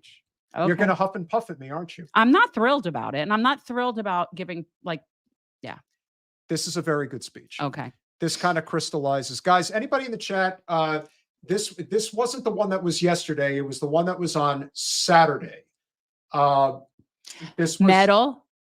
I haven't read the Quran. I have read parts of the Quran. Actually, somebody recently gave me one that was translated in English, but I've read the Bible. So if you want to go freak show for freak show, we could bring Dianetics into the whole thing, my friend, because I'm an atheist. And I will explain it to you just like anyone else, like Ricky Gervais explained it to Stephen Colbert. Rage Against the War Machine. You know how there's like 4,000 gods in the world and you believe in one of them? Yeah. Okay. This is how I believe. Add yours to that list. That's it. It's that simple. Okay. Yeah. So to me, they're all the same. And I will tell you, in the past 6-7 months, I have spent an inordinate amount of time with Muslims. Inordinate amount of time. More time with Muslims in the past 6 months than probably my entire life And the combined. most peaceful people. Yes. And I like now, and I never had Muslim friends before. Like I knew Muslim people. It wasn't like, I didn't know. But I got to tell you, this experience is just very eye-opening for me. I have sat in services. I have gone to prayer. I have been in there at the dinners. Something about watching them pray is very cathartic to me. And I have been to many Christian services. I've been to midnight mass. I've been to Jewish services. I've seen it all. I really have. I've been to all the services. And I am telling you that there is something about the Muslims that is so unbelievably peaceful. And they truly see themselves as equal. Every one of them. When they walk in, mosque, oh my God. when you're in a mosque, they're all the same. And what's amazing, like the whole process of how, they stand next to each other and shoulder to shoulder and foot to foot, the way that they pray. Let me tell you, I have been to so many synagogues in my life. No Jews. You want to talk about? They're not like that. They sit in their little groups and their cliques and their stuff. And you want to talk about completely equal in the eyes of God when it comes to race and creed. Oh, they're all the same. Like everyone, no matter what cult. And here's the misconception: it's the biggest single religious denomination in the world, and they accept everybody. And when you go to a mosque, and we've been to quite a few. Every color of the race spectrum walks into that door, and everyone feels equal. You are being very ignorant, and I really suggest that you educate yourself, and not look at outliers and extremists. There are extremists 100% that use all religion. Let me tell you something. If you think for a second that the settlers that are in the West Bank are any different from the Islamic Jihad terrorists that we like to, use that phrase, that there's any difference, you're crazy. It's the same thing. The same thing. So yes, that exists. All sorts of that exists everywhere. But when you want to talk about people like Osama bin Laden and some of the stuff that we know of, we were very misled about a lot of that. A lot of that is because of Israel.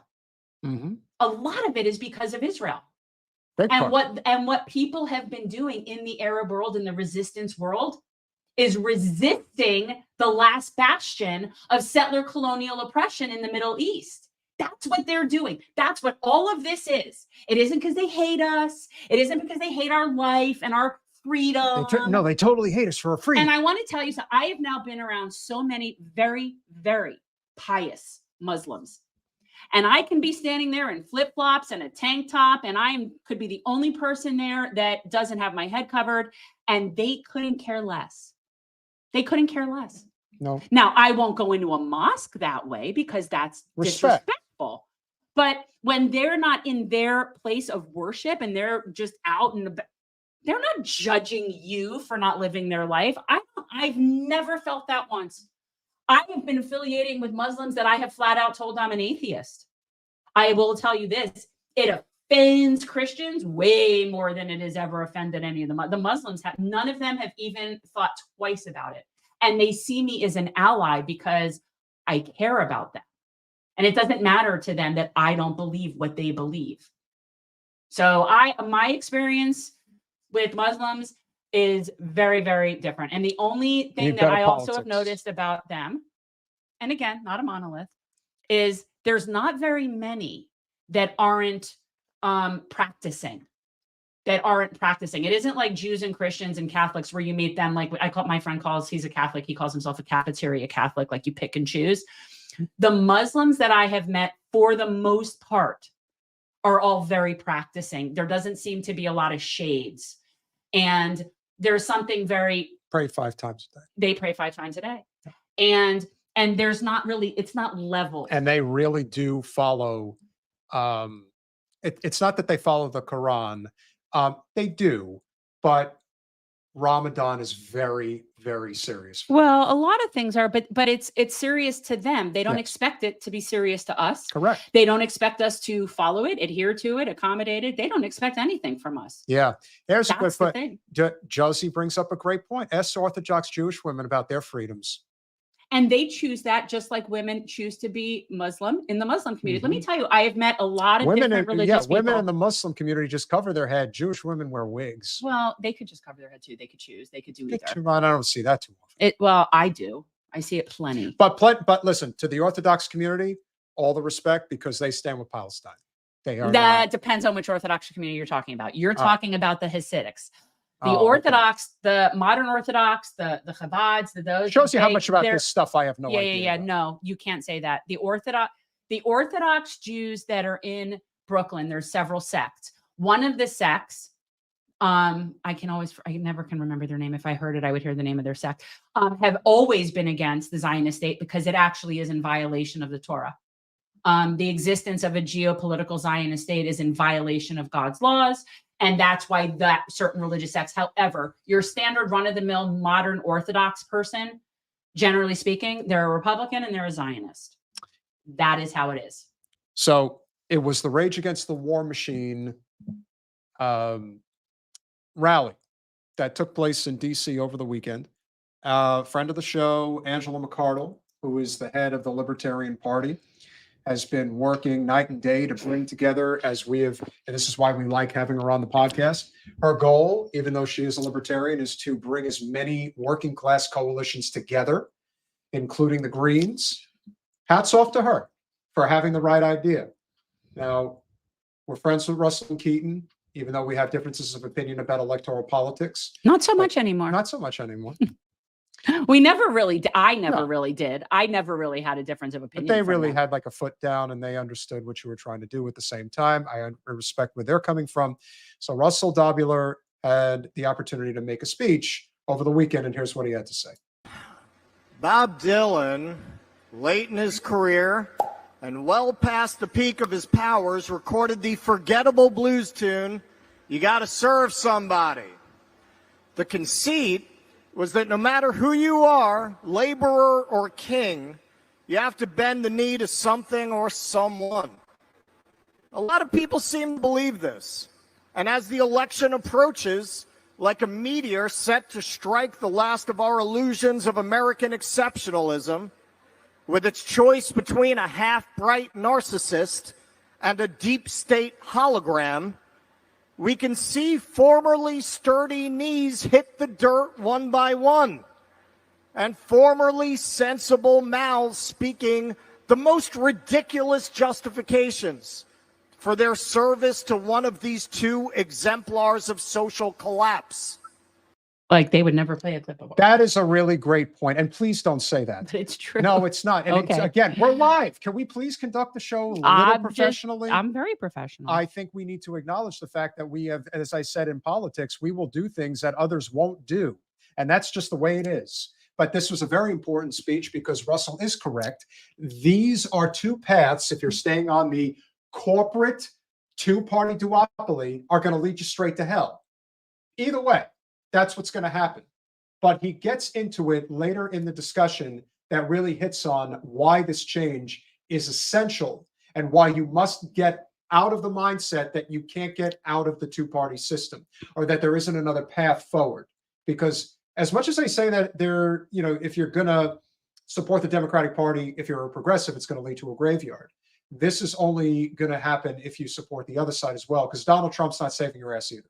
Through South America, the U.S. genocide of its native population, the Australia where an Aborigine scalp could fetch you a few pounds, well then yes, a country full of white Europeans dropped in the middle of a non-white indigenous population whose land they steal and whose people they slaughter, all the while blaming their savages for their savagery when they attempt to fight back. Israel is a true bastion of Western values in the Middle East. And God help the indigenous people there if history is any guide. To all of this, the Israelis have an answer: the Bible. In this, they are of one mind with their Christian Zionist supporters. They only differ on canon. For Jews, there is only episode 1, the Phantom Hebrews, in which they take the land from the unwashed Philistine.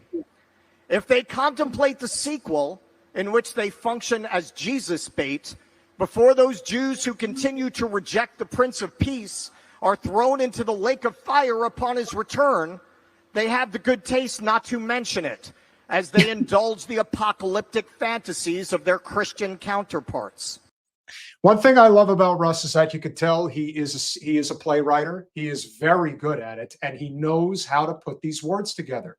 They say Shakespeare was the greatest wordsmith. Well, I tell you, Russell is definitely somebody who has a way with words. He's very good at this.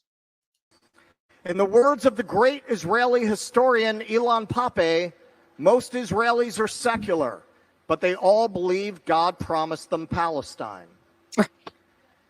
So do you really have to serve somebody? Do you really have to get behind an establishment avatar or a trust fund plutocrat? There is something slavish in human nature that tells us it is so, but there is also something noble in us that tells us to resist. It was not the nobility that was most devoted to the king. It was the peasants that took the most pride in their connection to the big man in the castle on the hill, who saw their place in the world as being inextricably linked to their acceptance and celebration of their place in the feudal order. It's the same impulse that drives people to think that union-busting, Netanyahu knee-pad-wearing Elon Musk is their champion, that Trump is a friend to the working man, in spite of all the working men he stiffed over the years, that Kamala is anything more than a cutout for the anti-human agenda of her handlers, or the fact that the country is running just the same without a president as it ever has with one, doesn't prove once and for all that the job has become ceremonial, with the military-industrial complex that Eisenhower warned us of ruling through bloodless ghouls like Jake Sullivan. That was a really, really great statement. And it's true. And the one thing that he really hits on is the fact that Trump is a complete narcissist in every sense of the word. And Kamala's a total robot. Doesn't have an independent thought in her head. And she is I have never seen a controlled presidential candidate like this. No, she's extremely Manchurian. Some say you have to decolonize your mind. That may be so. But what you also have to do is de-peasantize your mind.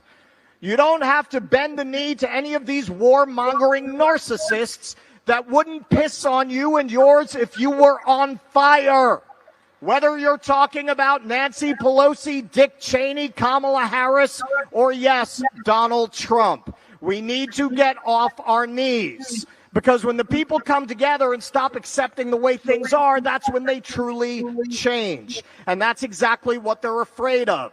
That's why they keep us bogged down fighting about drag queens and DEI hires while they laugh their asses off and count their cash. Whether it's from the house on the hill or from the podcast studio where the most money is to be made catering to cultural grievance while the rich get richer and you keep on getting poorer. The CIA and the FBI used to send agents out to infiltrate political groups and get them fighting. They don't have to do that anymore for the most part. The social media algorithms do the job for them, and there are plenty of folks with a microphone happy to help. If we want to stop these wars, we have to stop playing their game. We need to stop accepting their framing. We have to call an election between Kamala Harris and Donald Trump out as the disgrace that it is.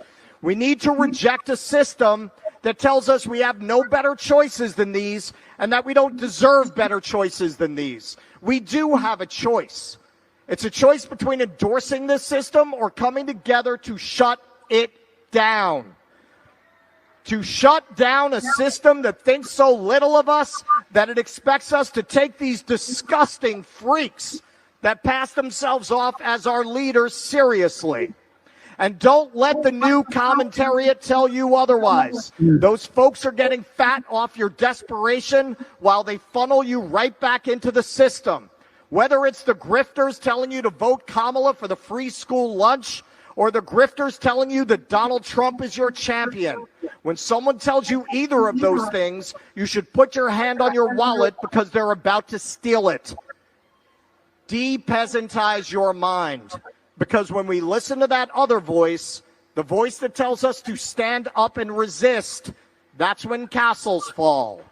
That's when old corrupt systems crumble. That's when revolutions are made. Thank you. Well done, Russ. And I think the key here is what we've been talking about in the same context, but those that are on the right side of this issue. And the reason I wanted to play this clip, Jen, is because one thing that Russ pointed out, which I think is very important, and we've seen this, there's a lot of people who, and again, we don't have to name names. You know who they are.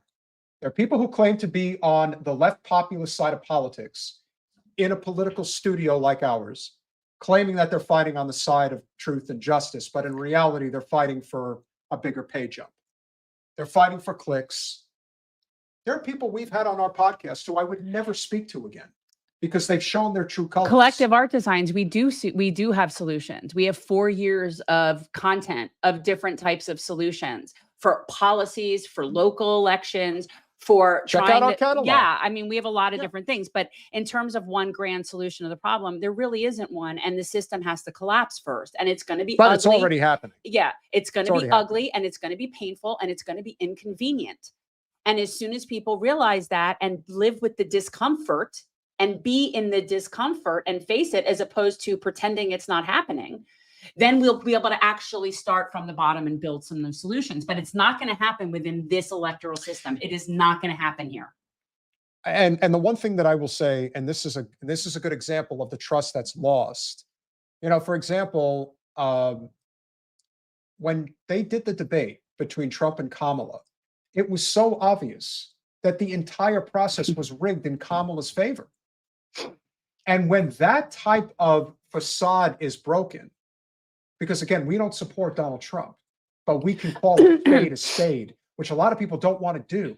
Again, nobody has context or nuance. Orange man bad, vote blue. And by the way, her new commercial, which paints her as like a working person and he's like a silver spoon baby. Apparently Kamala never even worked at McDonald's. Why are you lying about that? They lied about everything else. What are you trying to do? What does that prove? There's a lot of issues about things about her that they've lied about. Apparently, Kamala Harris comes from an upper middle class family. Well, obviously. And that is why they can't. You know who had a very hard time selling himself was Mitt Romney.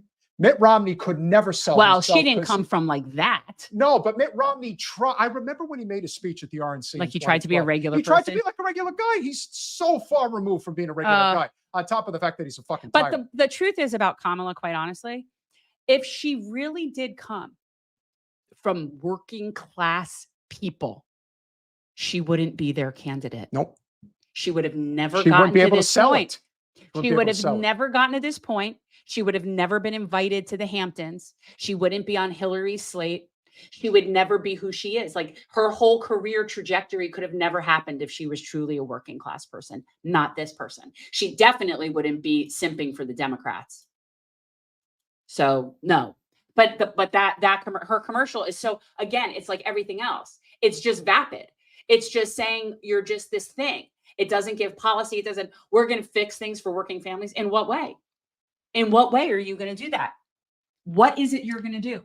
One of the podcasts that we are in big support of, Tim Black, he points out that Kamala never, ever says working class. She only says middle class. And if that's not a tell, that's interesting. I don't know what is. Yeah, because the middle class basically doesn't exist. Well, it did where she grew up because she grew up in Canada. Correct. A middle class still exists in Canada, eh?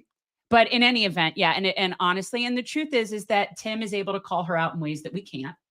And I respect that. But yeah, she has no policy. She has nothing. Chip, good to see you. If the American people come to terms with the end of empire, the best we can do is soften the crash, because the crash is going to happen.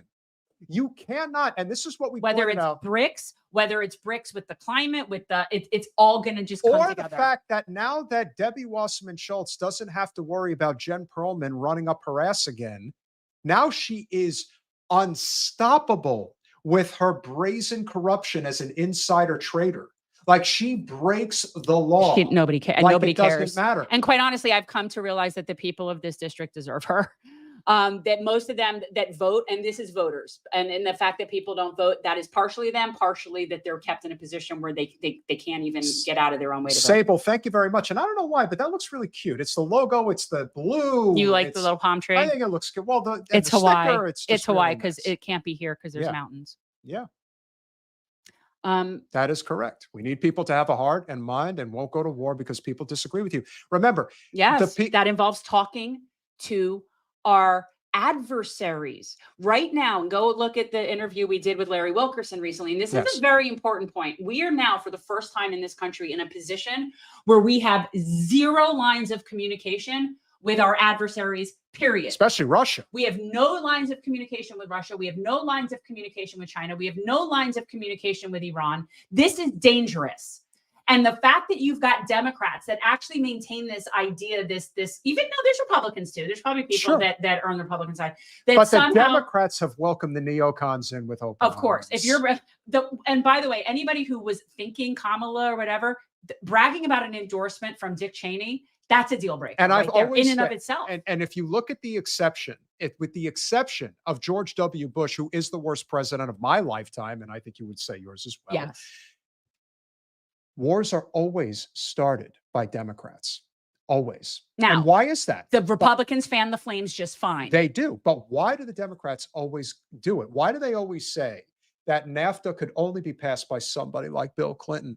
Because suburban liberals, especially suburban liberal women, are totally fine with this shit. When a Democrat sells it to them. 100%. This is why they're totally fine with putting up the Ukraine flag in their profile and the Israel. And you want to talk about really brazen, putting the Israeli flag up in their profile. Well, that's, And the reason they do it is because they're the first to say yes to war and the last to ever raise their hand to go to war. Well, they're all fleeing Israel. All the people that are entitled to that land. That's how you know the difference between a settler and somebody who is really entitled to that land is the settlers are all fleeing. Now, James, it's not to say that Jill Stein wouldn't make positive changes. She would. She has no chance in winning the presidency. But I have again evaluated my voting position, and I am going to vote for Jill Stein. Because I thought that I saw that Dr. West was on our ballot. Someone before posted that he is not on our ballot. So that's a problem. But if Jill Stein can get the 5% nationally, then they'll qualify for significant amounts of federal funding. And what you get when you get a third party with federal funding is you get people that are going to be out there, hopefully, at the local and state level fighting for ranked choice voting. Now, I am never going to take away the bravery of our men and women in battle, especially at Normandy. But the reason why there were back channels between the US and the Nazis, including of all the, and maybe the worst Nazi of them all, Heinrich Himmler, who did have a back channel. When the Nazis could not take Moscow in the winter of 42, that was the end of the war. It was just a question of when it would end, not if it would end. That's the way it is. So we like to say that we won World War II. No, the Russians won World War II. And yet now we hate them. We were there to help them. And now somehow they're an enemy. The United States in World War II lost 600,000 soldiers. That's a lot. Russia lost 30 million. So you want to talk about perspective, and I am the first to say that I think Joseph Stalin was as big, if not a bigger tyrant than Hitler was, because he killed his own people. Yes. Well, but never forget, as we've pointed out before, you can hate Joseph Stalin and not hate the Russian people. And by the way, they're not, you can't differentiate between the two is unbelievable. But that's a very American phenomenon. That's what I'm pointing out. That is us and our arrogance. But I would also say again with Russia. Thank you, Teresa. What have they done to us? Can someone please tell me what Russia has done to us? You know what Russia's done to us? Russia has rubbed it in our face as many times as they can that they are a rougher, tougher culture than we are, and they are. And the thing is, people, they're just as capitalists. I mean, I don't understand like what the do you realize that when I talk, you constantly do super chats and point it out while I'm talking, but then you act like I interrupt you? Do you know that you do that all the time? Like you want to do it because you're not talking, so that's your opportunity to do it regardless. I'm just saying. That's what Chip sent you, was that envelope that he sent you that I gave to you. Yes, Chip, I have it. I have not read it yet, but thank you. I did give it to him. Yes. But yeah, I mean, this is I don't understand how Russia's an enemy either. They're not putting their warships in the Gulf of Mexico. Can you people imagine for a second if China put warships in the Caribbean and in the Gulf of Mexico, like we have them in the South China Sea?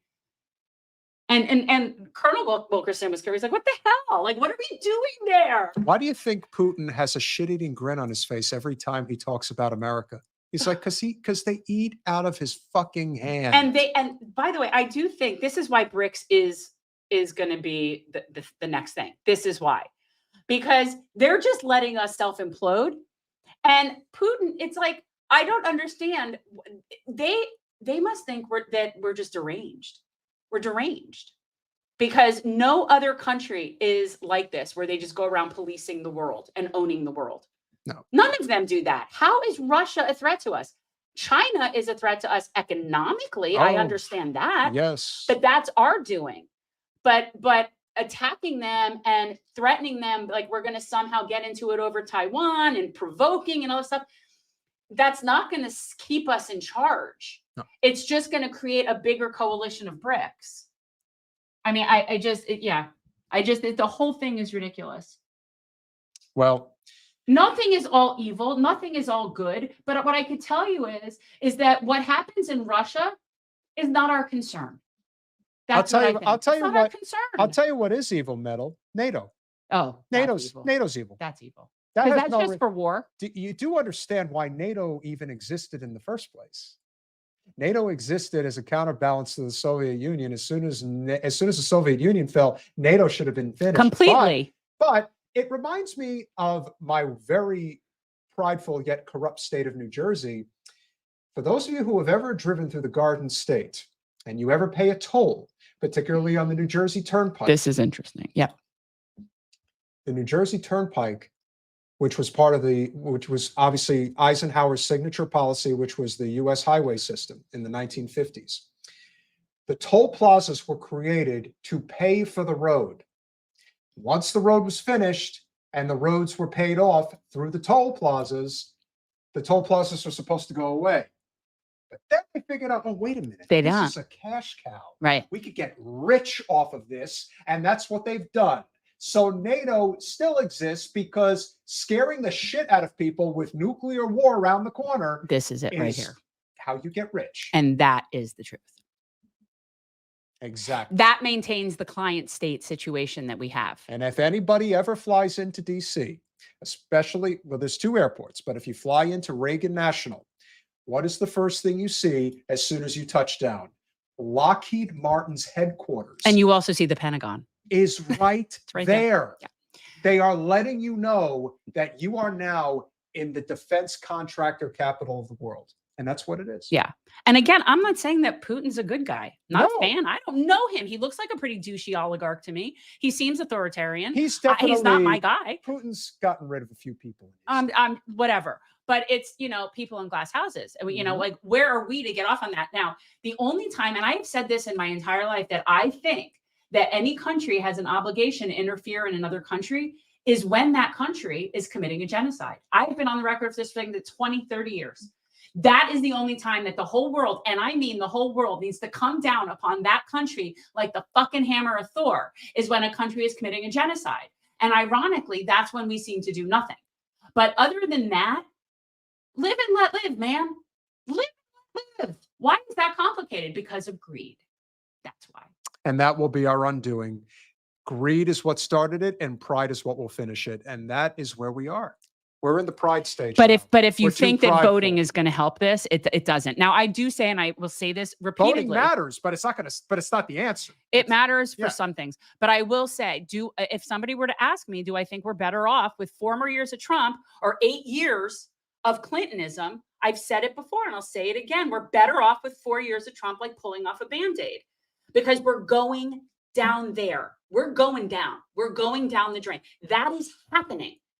We cannot survive 8 years of Clintonism at this point in time. If you want to talk about what's going to get us closer to a civil war, we are in a very dangerous place. People don't understand. Because the fact that Kamala is such an empty suit, like such an empty suit. I mean, I never questioned Hillary Clinton's political prowess. No, she was qualified. She's a psychopath. Overqualified psychotically. But she absolutely knew the score. She could definitely have been the commander-in-chief. Absolutely. Not in a question. scary, horrible Not war hawk, a killing question. people, Nikki Haley kind of way. But Kamala Harris, you think it's bad with Joe Biden not even being there? Joe Biden at least was in D.C. for a half a century. He at least knew things when he... But Kamala isn't Kamala anyway. Kamala is Hillary. So my question is to people, do you think we can survive 8 to potentially 12, even more years of Clintonism? And if we look and see that what Clintonism really brought us in the end was Donald Trump, what do you think comes next after another 8 years of those policies and neoliberal shit? Yeah, how about having somebody like Ron DeSantis in the Oval Office? Because this country will fade so far in that direction that he could actually win, and he has no charisma whatsoever. But all he has to do is say a few right talking points. Correct. And that's enough. That's the thing. So, and I will also say that if Trump wins, people will be following him with a microscope. They always do. He gets away with nothing. Now, he gets away with everything judicially. I'm not saying legally. He gets away with all of that. But in terms of public perception and scrutiny, he's under a microscope 24/7. If Kamala wins, all those people going back to brunch, going back to bed. And they'll just go back like nothing's happening. No one will be fighting for anything. Nobody will be pushing her to the left. That shit is not happening. No. But you get 4 more years of Trump, all those people, they'll be paying attention. And all of a sudden, all those wine moms in the suburbs will all of a sudden care about the Palestinian children having bombs dropped on them because Trump's there. Metal, I didn't, but it doesn't surprise me. John Kerry disgusts me as well right now. Yeah.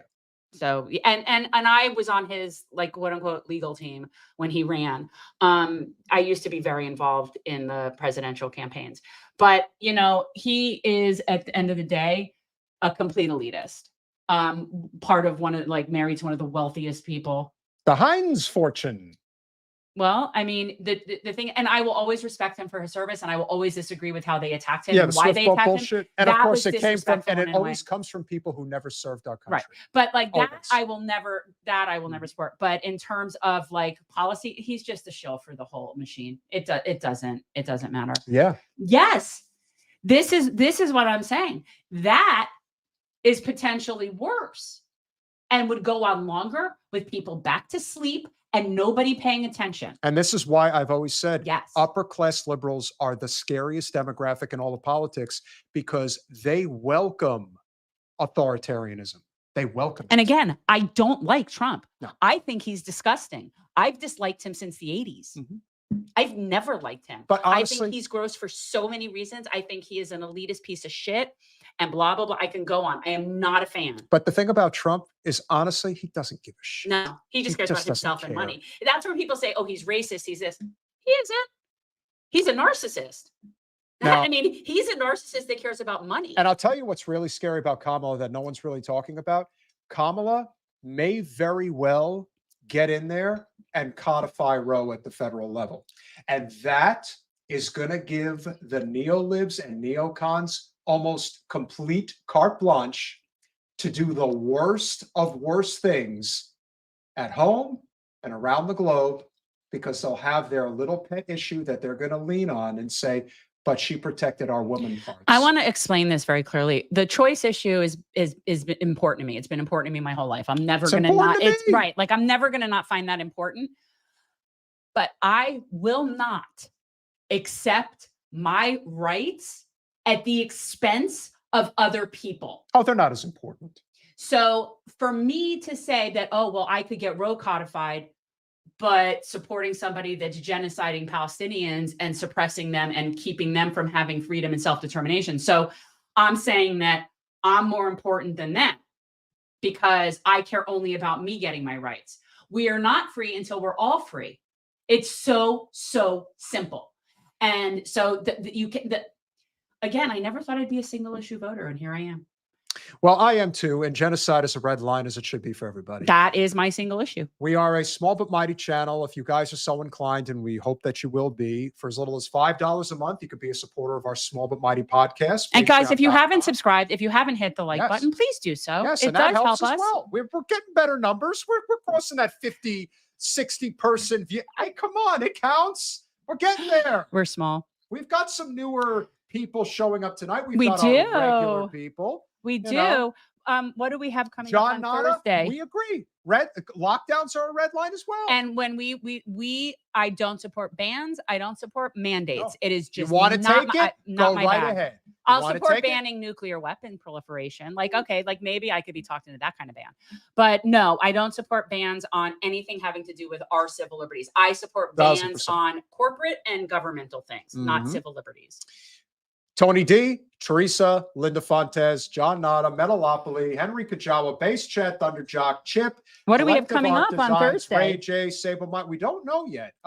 We're still flying by the seat of the pants. But at some point, we really do want to cover. We'd like to get into your wall. Yeah, maybe we'll I don't know if you guys have followed the story at all, but India Walton, who is a friend and ran for mayor in Buffalo and actually won the Democratic primary, but had it ripped away from her when the Democrat incumbent that she beat in the primary ran as a write-in and was supported by the party infrastructure. Behind the scenes, Chuck Schumer and Nancy Pelosi were working overtime to get India Walton even though she won, even though she was the Democratic nominee. The Democratic if primary. That wasn't the straw that broke the camel's back, I don't know what is. But in the meantime, fast forward to now, and that POS mayor that was basically ousted by her and then found his way back in completely undemocratically, thanks to the Democrats, is now, what did it say about him? He's doing what? He's stepping down to go work for some I think I don't remember exactly what, like the organization. He cheated India Walton out of the mayoral seat, and she is an actual from the people, grassroots, organizing, fighting for people person. Cheated her out of that seat and is now stepping aside to go do some sort of corporate whoredom. Okay, so if we can get India to come on Thursday, that would be our that's our goal. That's our goal. Work on that. Yeah. Guy Why are you Giberson. laughing at me? Am I wrong? No, you're 100% right. Guy Giberson, great to see you, my brother. Yes, but no. Kat Negrita. Who else we got? Who else was on here tonight? Josie Justice. I like the name. Always good to see you. Schultze, I believe I gave you a shout out. Jimmy Zimzam. Ray J. And Ray, yes, the all-time hit king in the history of baseball, Pete Rose, passed away at 83. Now he'll get into the Hall of Fame. Fuck them. Yeah, really. Like, seriously? And With let me all tell you the something. cheating in baseball, I and can't you even. held it out for, and you know why they held it out against him? Because Pete Rose didn't take shit from anybody, especially the media, and they are hypocrites. That's how it is. I could not care less about baseball. When I say that, I Tony mean, like, I'd rather Clifton. watch paint dry. But, and I don't know really anything about baseball, Colanello. but I do know bullshit hypocrisy. When I see bullshit hypocrisy, you're going to go after him. What? Because he bet on the games? Oh, because that hasn't been done forever and a day? Please. That's like Martha Stewart going to prison for insider trading. It's the same ridiculousness. Sable Minor. Well, big chat tonight. Martha Stewart's a Rispy. threat. Yeah, really. Me want tacos. That's okay. And yes, Russ did do his homework, and that is a great name. Man, it's a big chat tonight. Yeah, I'm getting a little. Yeah, it's getting long-winded. It's going to be a little bit. Well, we appreciate our people. We do, but we need to. Yeah, we can't keep. We want to get big enough where we can't do this, though. We do. I hate to say it, but we do. We need a mod. We need a mod. I think we're getting there. Are we at a time we need a mod? Well, I mean, Who's we're our volunteering? mod. I'm our mod. Yeah, I know, really. When I see something I don't like, bye-bye. Like that Barbara Bloom. Bye-bye. No, and I don't mind challenge, and I don't mind criticism, and I don't mind disagreement. I won't tolerate being mean, and I won't tolerate people being nasty about our guest. Yes. Miss Chewy says Nitro. Yeah, that I will. If somebody's talking nasty shit about my guest, you're going. Don't embarrass me in front of company. It's rude. Yeah, that's a good way of looking at it. It is. It's like, don't embarrass me in front of people. Who was that? Nashoba Chomak Shuti. That's your brain on Tesla. Well, and again, I'm not against clean energy cars. I don't think there's anything wrong with that, but we have to be honest about how these cars are made and why they're made and who's profiting from them, Exactly. because it isn't about helping. It is about profiting. Correct. We do not need capitalism, and the green economy is not that's not going to solve our Donald environmental James, issues. Joe Anthony, Doug Grinbergs. Doug always coming in hot with the timestamps. Really appreciate that. Melanie Dennis, good to see you. And I don't know if you guys noticed, but we do have new microphones. We do. I know, it's very the exciting. audio sounds good. We hope so. And yeah, coming soon, we'll be having a little bit different of a JL Moore. Yes, gasoline vehicles are worse. And part of the reason they're worse is because if we were on the proper trajectory of what the MPG should be today, the average car today should be getting at least 50 miles to the gallon. It gets less than 25. And that is the average. That's all cars. And just so people are aware, like, my goal in life is degrowth and living in like a small, sustainable agroforest community where I don't have to drive. So, when my solutions are never going to align with capital solutions, my solutions are going to be, I'd love to get Jason Hickel on. That's who I want to get for Steve. Well, I asked Steve about that. I want to get Jason Hickel on. The idea is degrowth. And that is something that most people don't want to hear. They want to hear how we can continue our life of lavish, of excess. Open a book. And just be able to substitute with renewable energy, and that'll just solve the problem. And that's just not how it's going to work. There has to be actual sacrifice. I am willing to move into a tiny house in a small, sustainable community. Tiny homes are cool. Oh, I could live in my camper. Bella Lagrisi, Willie Bragg, Base Chad Thunderjock. Oh, Base Chad Thunderjock, you had wants you to know that he thinks you're looking good and appreciates you. Thank you. I'm good. My foot is better. I don't even know if everybody knew about the foot, but the foot is getting better.